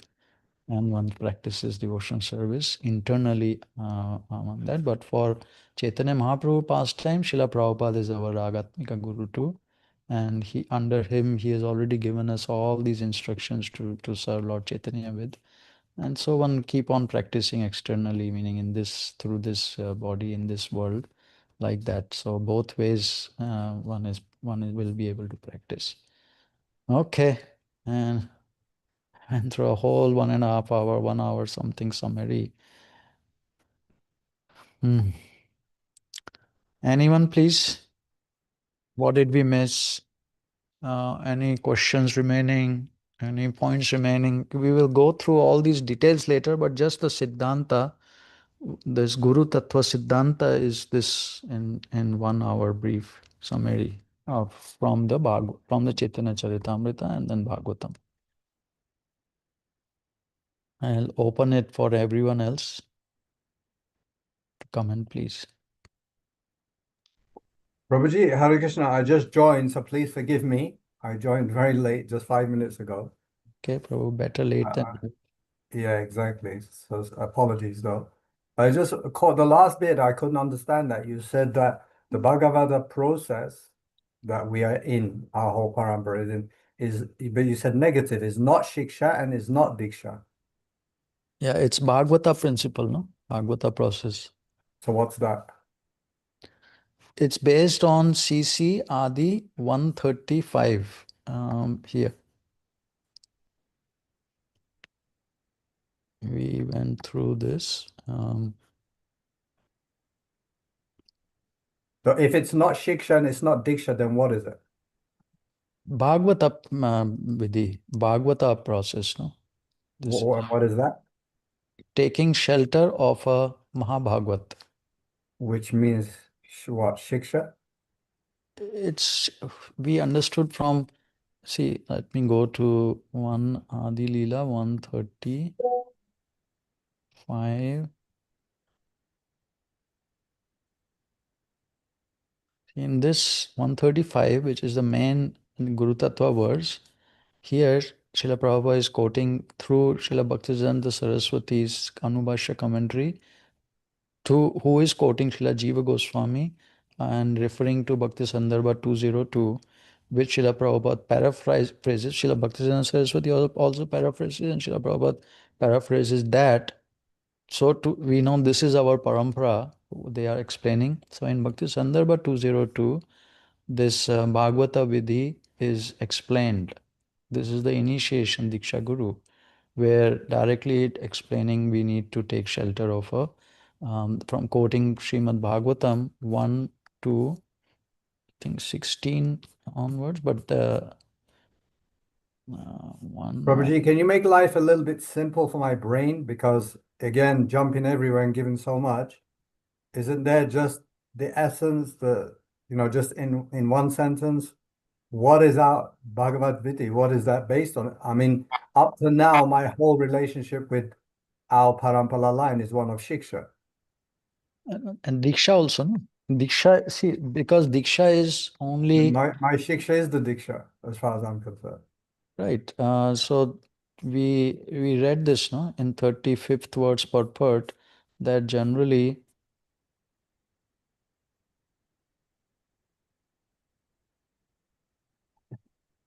Can you not give a one sentence answer? a spiritual master who constantly instructs a disciple is in spiritual time science becomes his initiating spiritual master later on. So Shiksha and Diksha is the same thing. Only that we went through this thing before you came, Prabhu, that what is Diksha and then what is Shiksha. But the Diksha is being given by a Mahabhagavat. So Mahabhagavat, when one is approaching as a Diksha Guru, then it incorporates everything in it. Diksha, Shiksha, everything. So we are going from one Mahabhagavat to another Mahabhagavat in our parampara. That's how from Chaitanya Mahaprabhu onwards, it is that one Mahabhagavat to another Mahabhagavat. Okay, so right now we have Mahabhagavad Srila Prabhupada, and Through, I'm in relationship with him, yeah. and that's through Shiksha, no? Diksha also, no? Yeah, but Diksha is included in the Shiksha, so primarily it's the Shiksha. That's okay, but primarily Without Shiksha, there is no Diksha. no one is doubting all of that, no? And so our No, process, my brain now is a little bit confused. You said the Bhagavad path is not Shiksha and not Diksha. Then it's not these two. So what is it? I still so, don't have an answer from you. so this is what is our parampara? This is a question which is asked by people. What is our parampara? Is it a Shiksha parampara or a Diksha parampara? Shiksha. No, no. Ours is a Bhagavata parampara.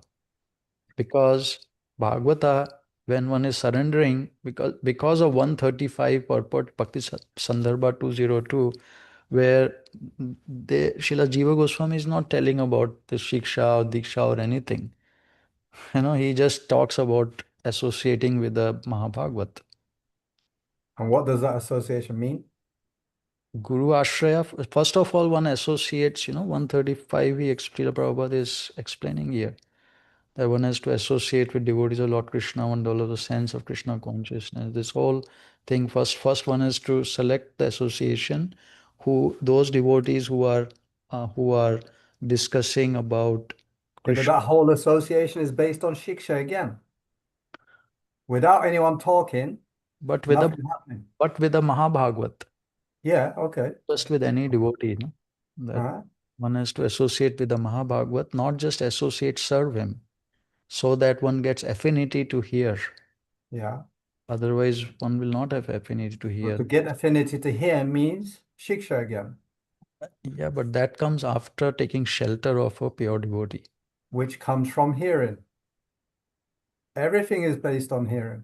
No. Taking shelter doesn't come just from hearing. No, like Narada Muni, he was not just hearing like that. He was just serving as a maid servant son. No, he was hearing and seeing and serving. But not starting off, no, starting off, how does it matter to him what they are saying? He was just serving the devotees, and gradually the affinity comes.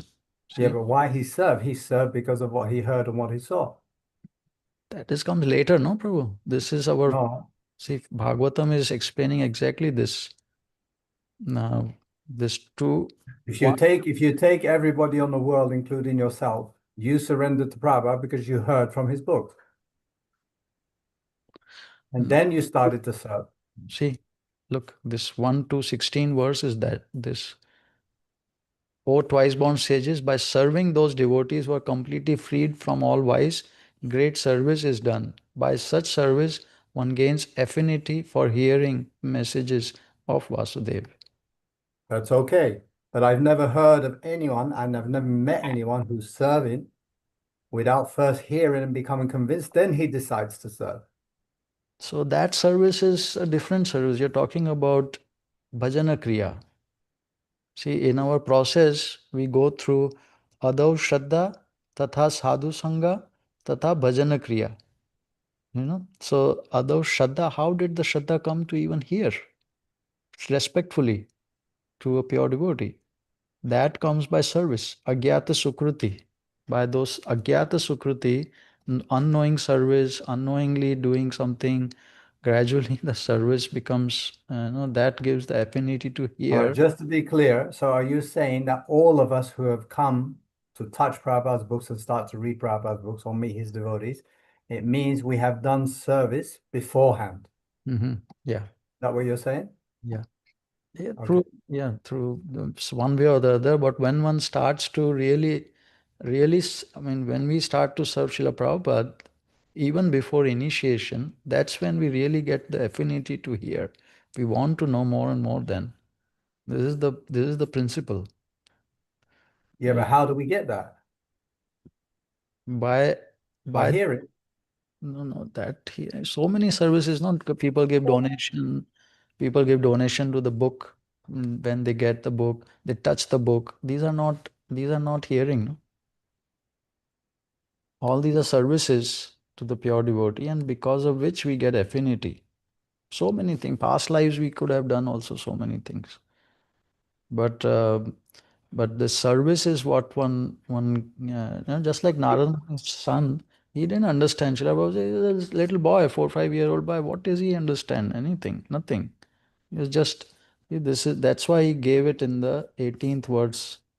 He gave the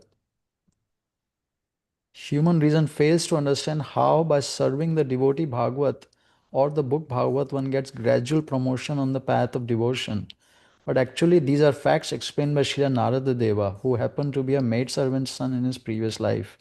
The maidservant was engaged in the menial service of the sages, and thus he also came into contact with them. See, thus.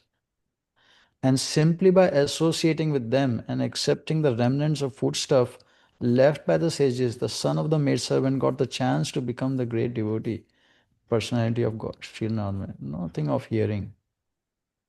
These are the miraculous effects of the association of Bhagavatas. And to understand these effects practically, it should be noted that by such sincere association of the Bhagavatas, one is sure to receive transcendental knowledge very easily, with the result that he becomes fixed in the devotional service of the Lord. The more progress is made in devotional service under the guidance of the Bhagavats, the more one becomes fixed in the transcendental loving service of the Lord. The messages of the book Bhagavat and therefore have to be received from the devotee Bhagavat. And the combination of these two Bhagavats will help the neophyte devotee to make progress on and off. So this last paragraph, the message of the Bhagavata, Yeah. the message of the book Bhagavad Gita, therefore has to be received from the. So this is again stayed in Shiksha. Yeah, it comes, no, but the primary is service of the Bhagavad, no, Prabhu. So it's that's why our parampara is Bhagavata parampara, and from Bhagavatam, hearing, Shravanam, everything, Shiksha, Diksha, everything is So coming, our parampara is one of serving pure devotee. Yes? associating, taking shelter of a pure devotee. And the service follows. Yeah. Associate. But we're getting around in circles because you say No, by see, surrendering and serving the pure devotee. this service and that service is different. One is like agyata service. So we are getting stuck in nomenclature, but agyata sukruti comes without knowing this what Narada Muni started doing. So that's how we started associating.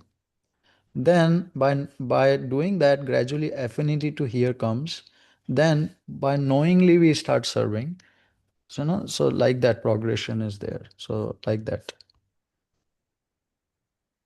So our process when we come to a parampara like us, we have already gone through that phase of agyata sukruti, everything. So then we have to associate with the pure devotee, we take shelter of him. Under his guidance, we have to develop based on this verse. And these verses 2.16, 17, 18, one or twice born sages by serving those devotees who are completely freed from all vice, great service is done. Here's affinity. And then next verse is Shanvatam Swagata Krishna and Nashtaprayeshu Bhadreshu. So this verse, this context is quoted by Srila Jiva Goswami's Bhakti Sandarbha 202 from in and which acharyas are quoting in the words of Diksha Guru, Shiksha Guru. That's why I'm saying ours is a Bhagavata parampara. All the great sages, acharyas who are Bhagavatas, they are there, and their disciples are taking shelter of them in this parampara. So all this evam parampara bhaptam, all these things, no, these are people say, oh, we have to get another person now. I mean, it's so funny, It's like so ridiculous. There is a book Bhagavata is right here. His books we are reading. Yes, Prabhu? Hare Krishna, Prabhu. I have the same doubt that Balaram Prabhu was also, he was asking you, like, what is the difference? Bhagavata, Parampara, Shiksha, Diksha. Like, you were explaining something about association, right? So, sorry, but it's not clear yet for me. Like, how does it make a difference, this Bhagavata? I was remembering this Chaitanya Charitamrita, Madhya 22:45. So in the purport, Prabhupada explains that but by this Bhakti Unmukhi, this Sukriti, Bhakti Unmukhi Sukriti, this is attained only when one comes in contact with the devotee. So what is the most prominent part of Bhagavata Parampara? Association with pure devotees? Do you mean that? Which Bhagavata Parampara Madhya Leela 22nd chapter, which verse is that? is 22:45, Prabhu. So Prabhupada is explaining about this Bhagya, this word from the Brahmananda, I think it's not that one, but it's something related with this Brahmanda Brahmiche. Bhagya, he's explaining about the word Bhagya, fortune, so how one becomes fortunate. So then Prabhupada explains about this Bhakti Unmukhi Sukriti. So then Prabhupada says that this is attained, or we can attain this Bhakti Unmukhi when one comes in contact with a devotee. And then also Prabhupada mentions that association with a devotee, how would you call that words, willingly or willingly, is the way of advancement in devotional service. So yeah, I'm sorry, but for me it's not yet clear about this Bhagavata Parampara. So what is the most prominent part of that Bhagavata Parampara? So this is there, no? So good fortune of bhakti unmukhi is attainable only when one comes in contact with the devotee, like Narada Muni did. By associating with the devotee, willingly or unwillingly, one advances in devotional service, and thus one's dormant Krishna consciousness is awakened. So this brings ones to Adaur Shraddha Tatha Sadhu Sangha. That then Sadhu Sangha, this is not referring to Sadhu Sangha. This is before the, the Sukruti, Srila Prabhupada explained where is he, here he's saying this Bhagya is the Sukruti, is Bhakti Unmukhi Sukruti. See, this Sukruti is the one by which we gain this other Shraddha. Shraddha will come by which we want to now consciously associate with devotees. And devotees meaning we want to associate with devotees who want to achieve pure devotional service. They want to go to Krishna's pastimes. That service they want. Those devotees they want seriously, sincerely. Then the bhajan kriya would start, gradually, and then we get initiation and everything.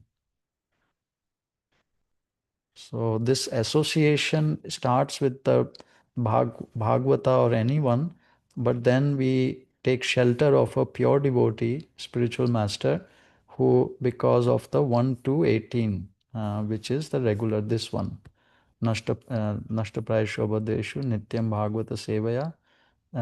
This one is not that seva which we come to before association.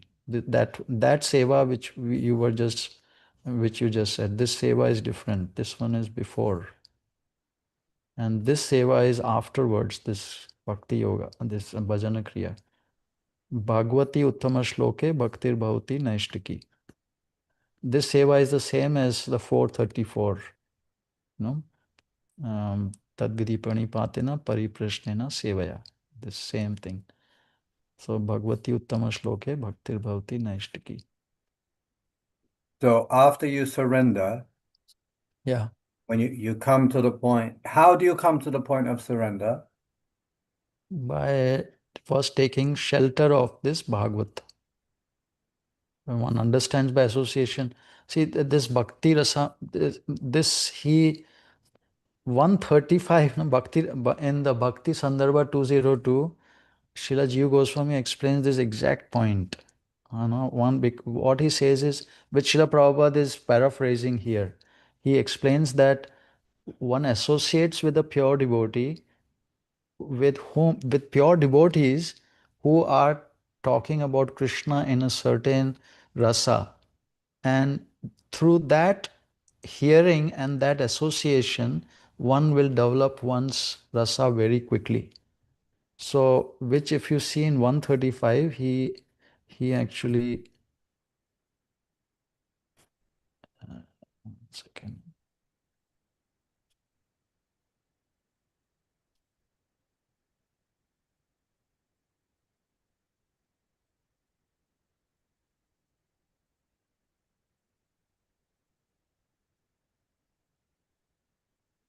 The association, one has to select that association very consciously. So by associating with devotees of Lord Krishna, one develops a sense of Krishna consciousness. This is the sadhu sangha, and thus becomes inclined towards the loving service of the Lord. That is like more ruchi and like that.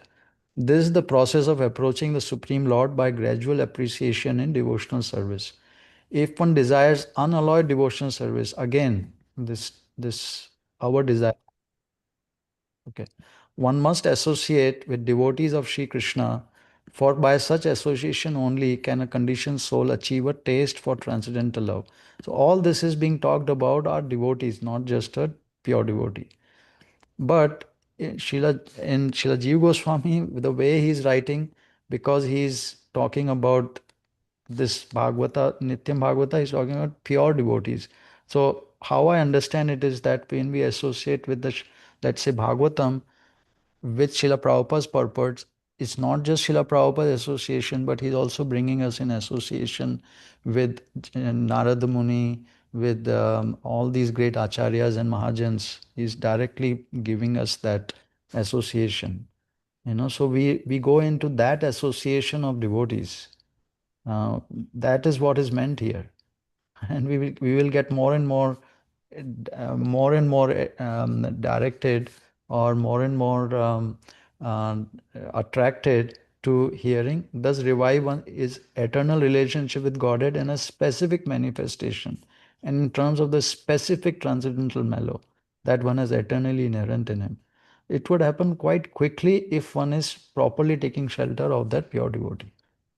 That's how I understood it from Srila Jiva Goswami's Bhakti Sandarbha 202 and this. And Shiva keeps going on this same point.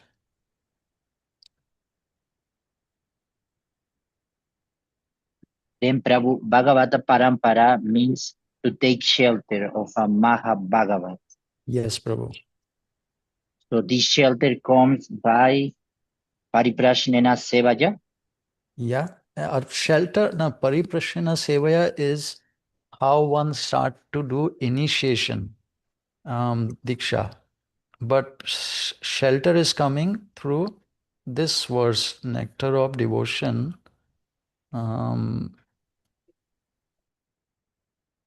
Thank you for telling me. Let me note it down 1 second. Huh? See, Madhya 22. 45. I'm going to read it properly. Very nice. Thank you. Um,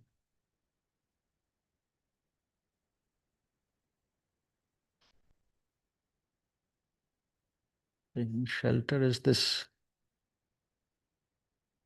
In this chapter, Nectar of Devotion, because how to take shelter, all these things, because Chaitanya Mahaprabhu explained to Sanatana Goswami, explain how the behavior of a devotee should be. So he explained it in the Hari Bhakti Vilas.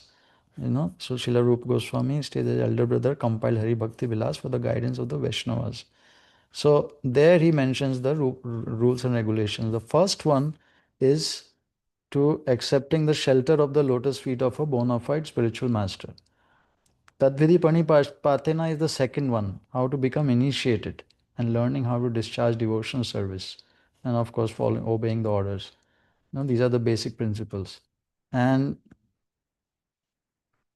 here he goes on to say, altogether, out of the 20, the first three, namely accepting the shelter of a bona fide spiritual master, taking initiation from him, and serving him with respect and reverence, are the most important. Now, from 7th chapter onward, Srila Rupa Goswami starts giving evidences from Srimad Bhagavatam mainly and from other scriptures for those 64 principles. So he starts off with the first principles, how to take shelter, Guru Padashraya. And there, first he is giving to selecting a guru. So I'm going to skip that because that is the first and foremost. One has to figure out who is that bona fide spiritual master. Qualification should be what and all these things, of course. And then he starts talking about how to take shelter of that after selecting how to take shelter. And he gives 4 facets like that, Srila Rupa Goswami, by quoting. So Srila Prabhupada continued to speak to the king. It's in the 11th canto.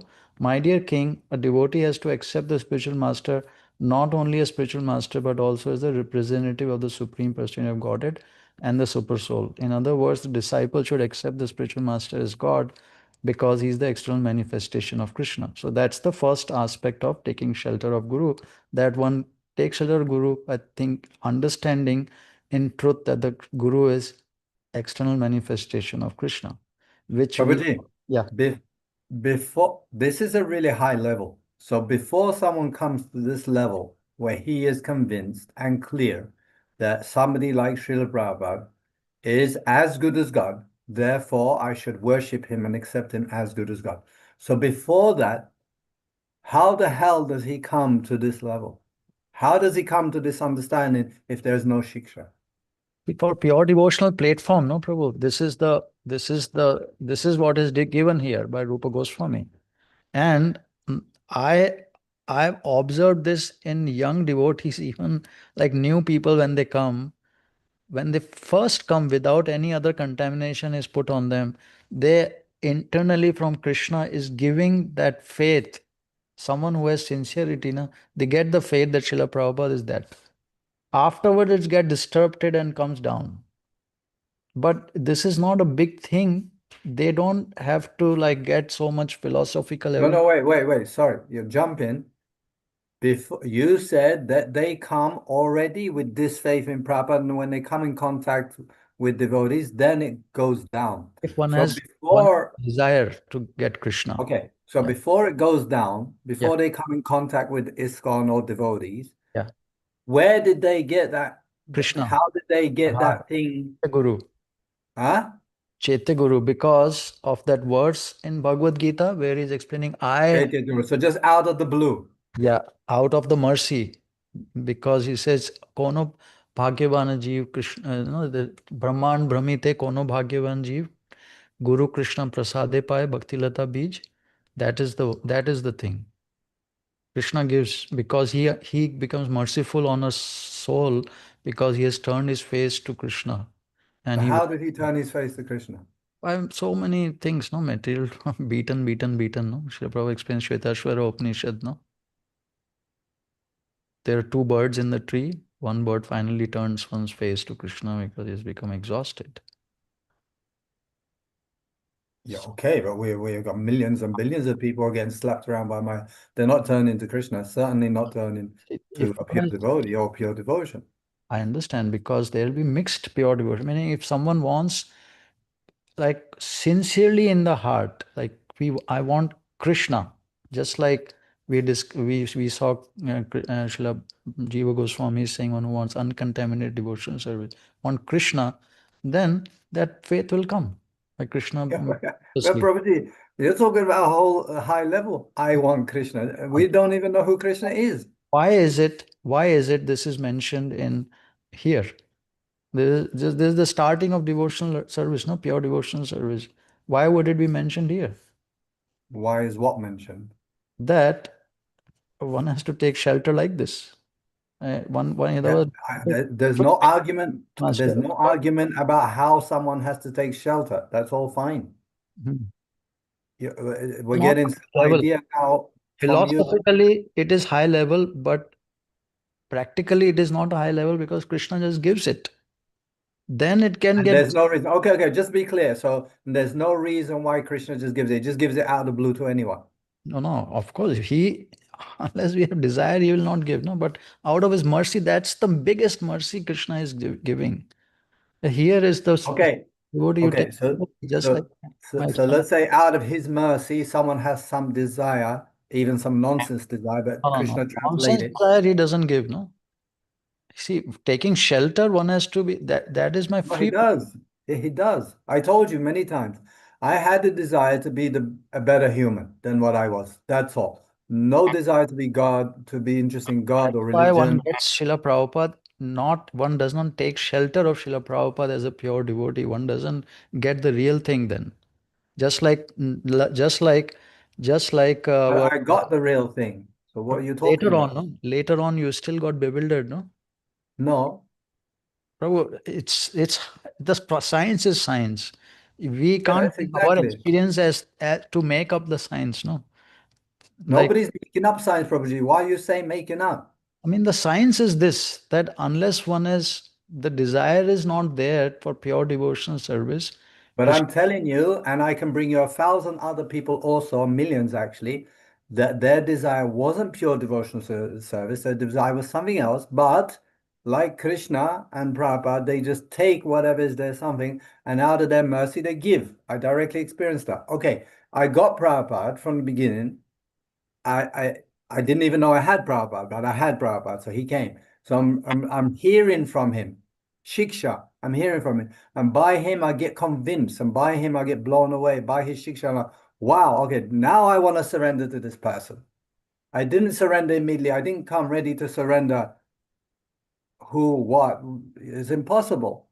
So that means initiation didn't start, no, Prabhu? That was devotee association was going on. That means sadhu sangha was going on. This stage hadn't come.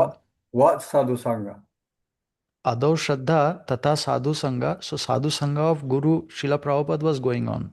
So that means Sadhu Sangha is taking place in Prabhupada's books, yes? Right. So you must be, you were coming, matlab, you say, okay, this is great. But this had not reached. Even though you saw, I came to Mayapur, I joined, I got initiated, all this was externally going on. But that doesn't mean that you had surrendered and taken shelter of Srila Prabhupada as a bona fide spiritual master. Why not? Because exactly what you said, no, I didn't have the desire, no? I'm not talking about that time. I'm talking about when I left. I left England Yeah. with no desire except I want to be a better human. That's all. And from that, 6 months later, Prabhupada dropped Not in from my that. It hand is in past his book. Sukriti is there, no? That is why so many people want to become a better human being. They will get so many other like self-help gurus and everybody. Exactly. Yeah, so past Sukriti is there, no, Prabhu? The desire is there and the past qualification is also there. Anyway, let's go past this initial stage, because initial stage, how we come and meet in contact, okay. But fundamentally, everything moves on Shiksha. So I don't understand why you're saying it's not Shiksha, it's not Diksha, it's Bhagavad. But Bhagavad that surrendering to encompasses pure, Bhagavata, from whom one is taking Shiksha, whom one is taking Diksha, and before all that, taking shelter itself like this. Like Krishna gives. You don't need knowledge and everything and so many things. Krishna gives this understanding. That, and then we start studying Bhagavatam from him. This, like Kri- so this is how it happens, that this is we take shelter of him and we study Bhagavatam from him, and then the attitude should be to satisfy the spiritual master. Yasya prasadat bhagavad prasado. That's how we just read. We get pure devote. We are getting primed for the bhakti lata bij. Otherwise, we get other bijas without his mercy, and then that one should have unflinching faith in him, then things will be revealed. So this is how we take shelter of him. Then the initiation comes, Tadviti Pranipatina, which is this level. Yes, Prabhu, you had raised your hand earlier. Yes, Prabhu, because you were saying that, let me go back to, I think the topic didn't really change, but uh, originally I wanted to ask, because you were saying that Krishna actually gives that initial faith to someone to approach Prabhupada or accept Prabhupada as his spiritual master, or to have that feeling that Prabhupada is the spiritual master. But and then because you were quoting this Brahmanda Brahmite, Konya Bhagya Vanjiva, Guru Krishna Prasade. So, Prabhupada also explains that first Krishna gives this prasade, this mercy, to find the bona fide spiritual master. So, how one gets that? So I think that's explained in this Madhya Lila 22:45 by this Bhakti Unmukhi Yeah, Sukriti. yeah. So there, I already opened that verse, and it says the good fortune of Bhakti Unmukhi is attainable only when one comes in contact with a devotee. So it seems that this Bhakti Unmukhi Sukriti is previous to practicing Krishna consciousness. Yeah. So what does it really mean to come in contact with a devotee, to get this good fortune of bhakti unmukhi sukriti?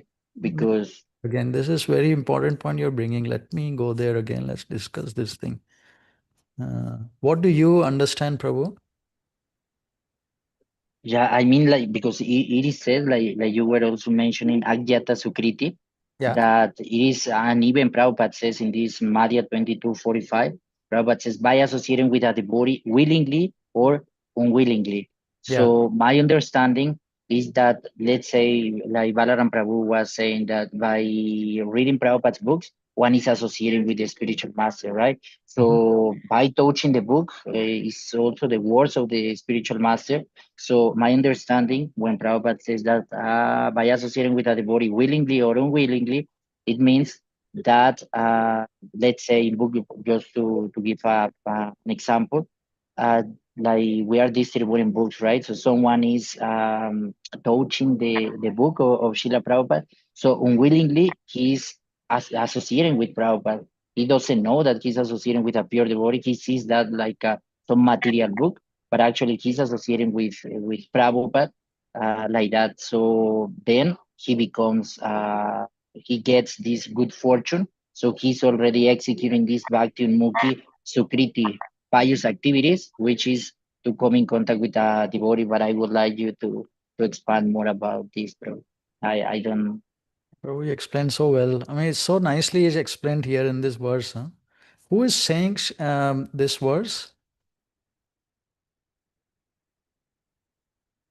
Who is saying this thing? Do you know? Which one, Prabhu? This one. This is which chapter? This one, 22. This, oh, Krishna is telling, or Lord Chaitanya is talking to Srila Rupa Goswami. Sare Brahmite Konoma is same thing. They are unlimited conditions who are bereft of Lord Krishna's service, not knowing how to cross the ocean. They are scattered by waves, time and tide. However, some are fortunate to contact devotees, and by this contact, they are delivered from the ocean of nescience. I'm so fallen, I shall never get a chance to see Subhim. This was my false apprehension. There by chance a person is falling. Who is saying that? 10:38:5. 38:5. Who is that?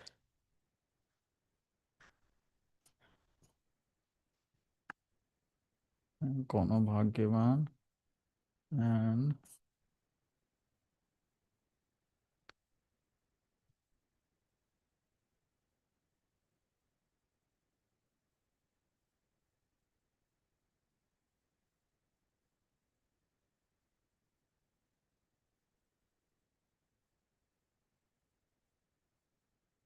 so this is very excellent. Krishna yadi kripa kare kono bhagyavane guru antaryami rupe sikhaya apne. Krishna is situated in everyone's heart as Chaitya Guru, the spiritual master within. When he is kind to some fortunate conditioned soul, he personally gives one lessons to progress in devotional service, instructing the person as the super soul within and the spiritual master without. This one.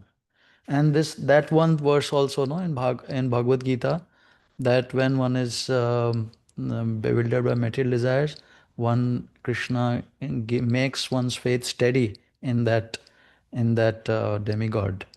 So Krishna provides the faith according to what we want to worship. In that instant in Bhagavad Gita, because we had material desires, so he gave the faith steady from one's heart that here you go to this demigod to worship. And similarly, when one wants Krishna, him, then he'll make the faith steady of somebody that this is your spiritual master, this is me in this form.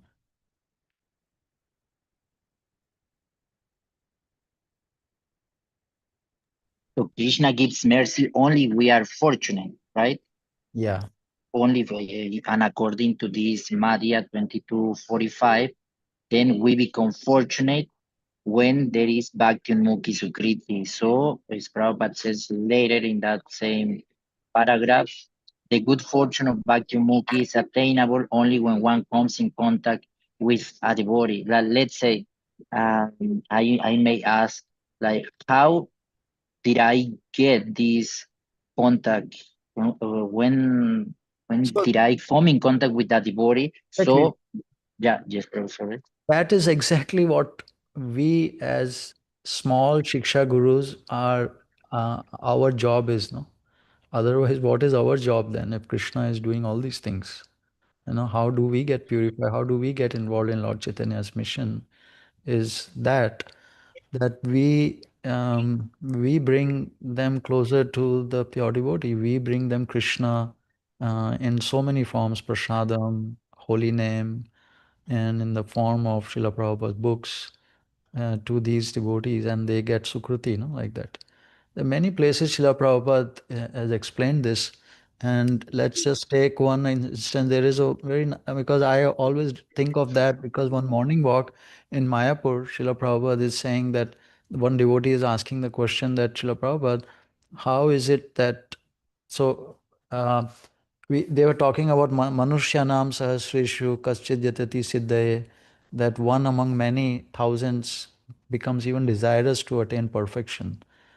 Just like Balaram Prabhu was saying, I want to become a better man or human being or something like that. But then he says, our Lord Chaitanya, so that is many thousands among men, and like that, many millions, one person wants to be a pure devotee. So Srila Prabhupada says, that is okay, but Lord Chaitanya's movement is different. it is forcing the Sukruti, forcing the fortune, so that Sukruti is developing faster among, like, mass scale, it is being distributed, this Sukruti, this association, because with Agyata, this Agyata, another place, where is this? I forget now, but I can find that connection, that Sukruti, actually what it is doing, it is getting the faith, which is the Adav Shraddha. The past, it fills up, fills up, fills up with this, all these associations, and then faith becomes that much that one becomes, oh, I want to now listen, I want to associate, I want to do something for these devotees, or like that. So that faith, Adav Shraddha, otherwise, why is this Shraddha given first?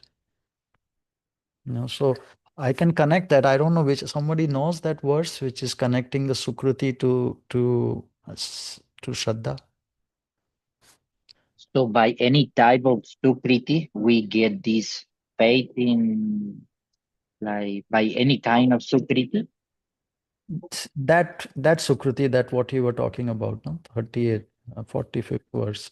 What is that called? Like 20 to 45, Maria Rida. Shayonmukha Sukruti, which is, Srila Prabhupada says, Bhakti Unmukhi Sukruti. Okay, so that Prabhu, so that Bhakti Unmukhi Sukriti, which means when one comes in contact with that devotee, like you were explaining, this is more shiksha, like we are in some degree preaching, right? Yeah. Expanding Krishna consciousness. So that means that when we are preaching to someone else, we are also giving the association of Prabhupada in some way, like Prabhupada says in this letter to Andrea Temple, 6th of March, 1968. Prabhupada says, I found it here.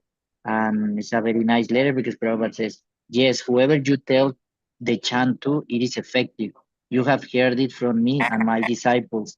Similarly, I have heard it from my Guru Maharaj, and so on. Because you have heard it from a pure devotee of the Lord, therefore it is transmitted from you to another.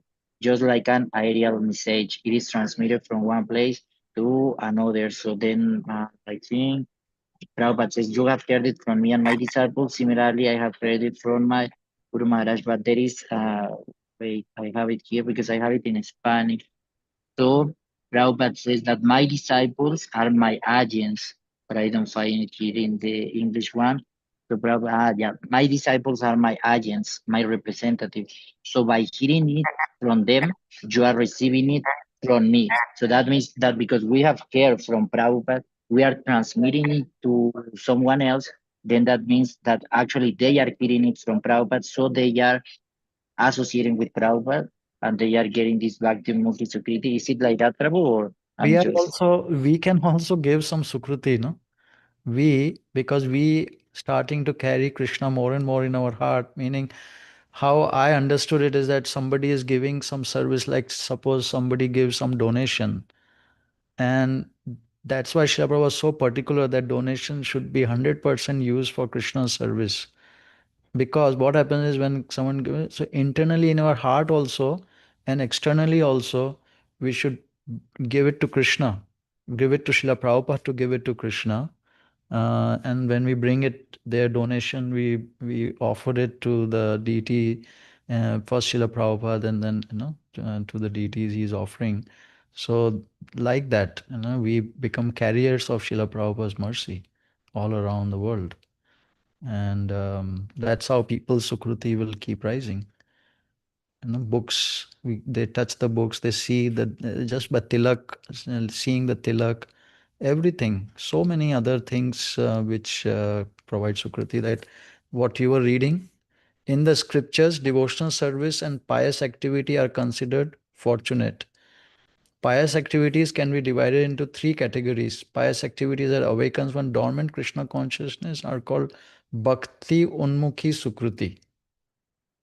Then there are pious activities which, temple building, all these things will be there. But when it is pious activities that are fortunate when they help one become Krishna conscious.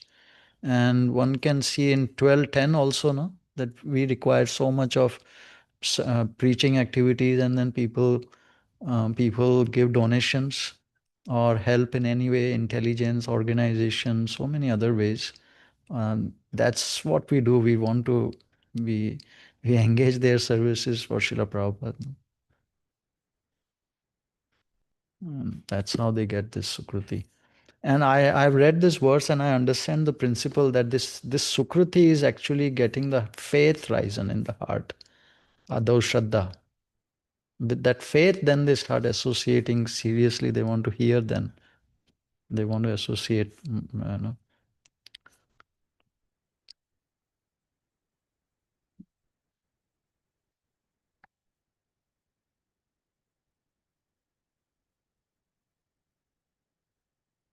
Okay, Prabhu. That's how after this, then Adau Shraddha comes. Then when the Bhajan Kriya wants to start, at that stage, we go through the nectar of devotion, four aspects of taking shelter, and then we go to the Tadvidi Pranipatena Pariprasthena Seva. It can happen. It doesn't. It's like not that starts like that. It is like different stages are going on simultaneously. Also, like little this, little that, and like that. More faith is coming. Then more we are associating, and more we are taking shelter, and like that.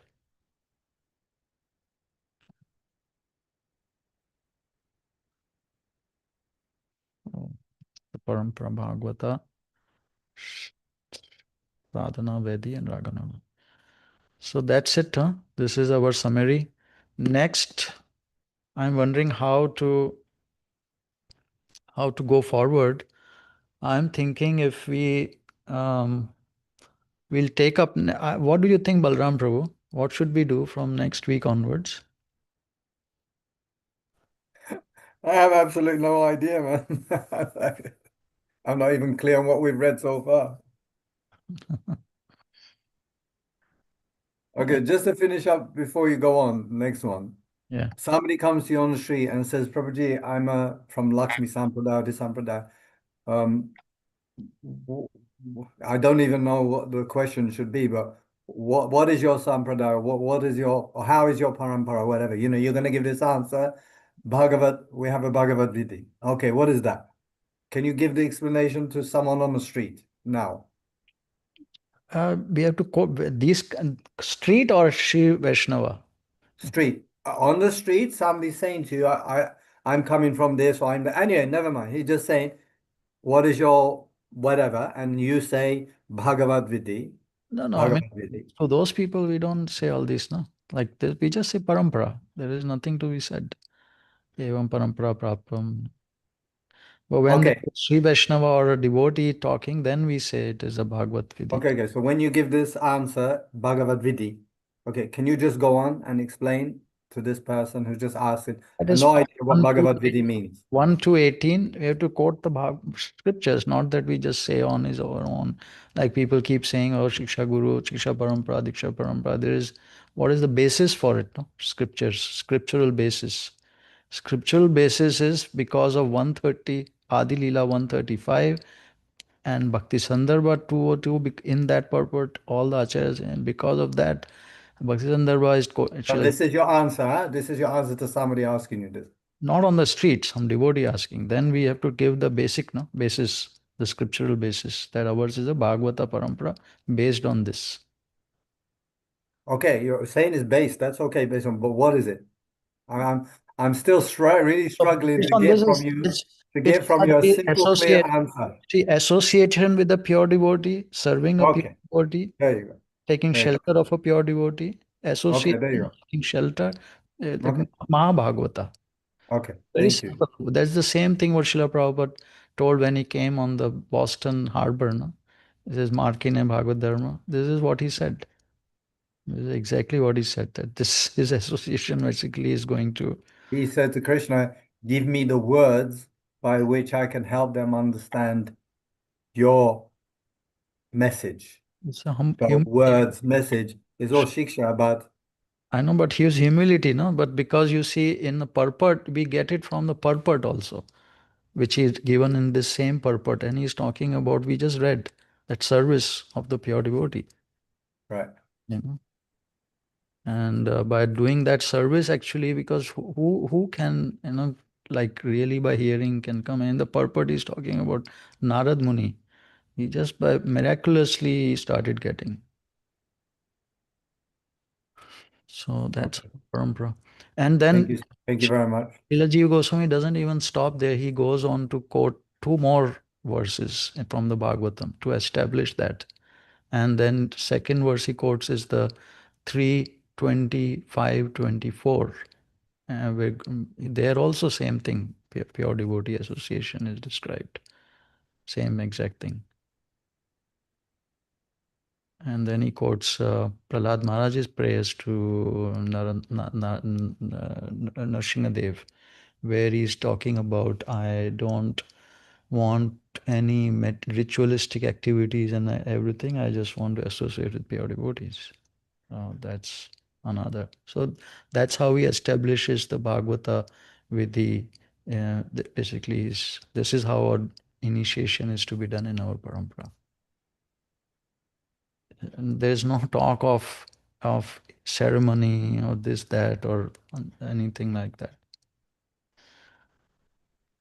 Okay, bro. So I'm thinking, what about next week? We start taking up what you have always talked and we never took up because last 1 year we went to the Siddhanta of all kinds of Srila Prabhupada like statements. Right. Haribo. All the Finally. yeah, after the Siddhanta is covered, then we go to all the anything anybody has any thing about want to share or doubt about anything what Srila Prabhupada has said or done or any pastime, and you can go through it. You know, I mean, the if we are taking shelter of Srila Prabhupada in truth, Yasya Deve Para Bhaktir, then it should be revealed to all of us in our discussion together why Srila Prabhupada said or did or did anything so and so.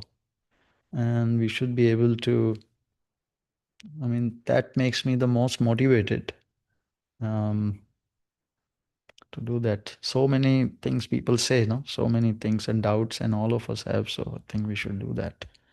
What do you think, Prabhu? Yeah, something by the title of like Srila Prabhupada, the personality, and kind of move on those tracks and just see how the banyan tree will grow and grow and grow would be wonderful, I think. Okay. That sounds good, Prabhu. Let's do that. And anyone who wants to help in the book thing is very welcome. You go in that direction then. Okay. Hare Krishna. Hare Krishna, thank you so much for your association. Hare Apologies again. Krishna. Late. Hare See you all Krishna, next Prabhu. week. Thank All you glory very to much Srila for Prabhupada. Glory to Srila Prabhupada. Krishna Krishna Prabhu, thank you very much for that verse. I see that you study and it's so good to, I'm going to really study that thing, that verse and the nearby verses. What's his name fully again? Krishna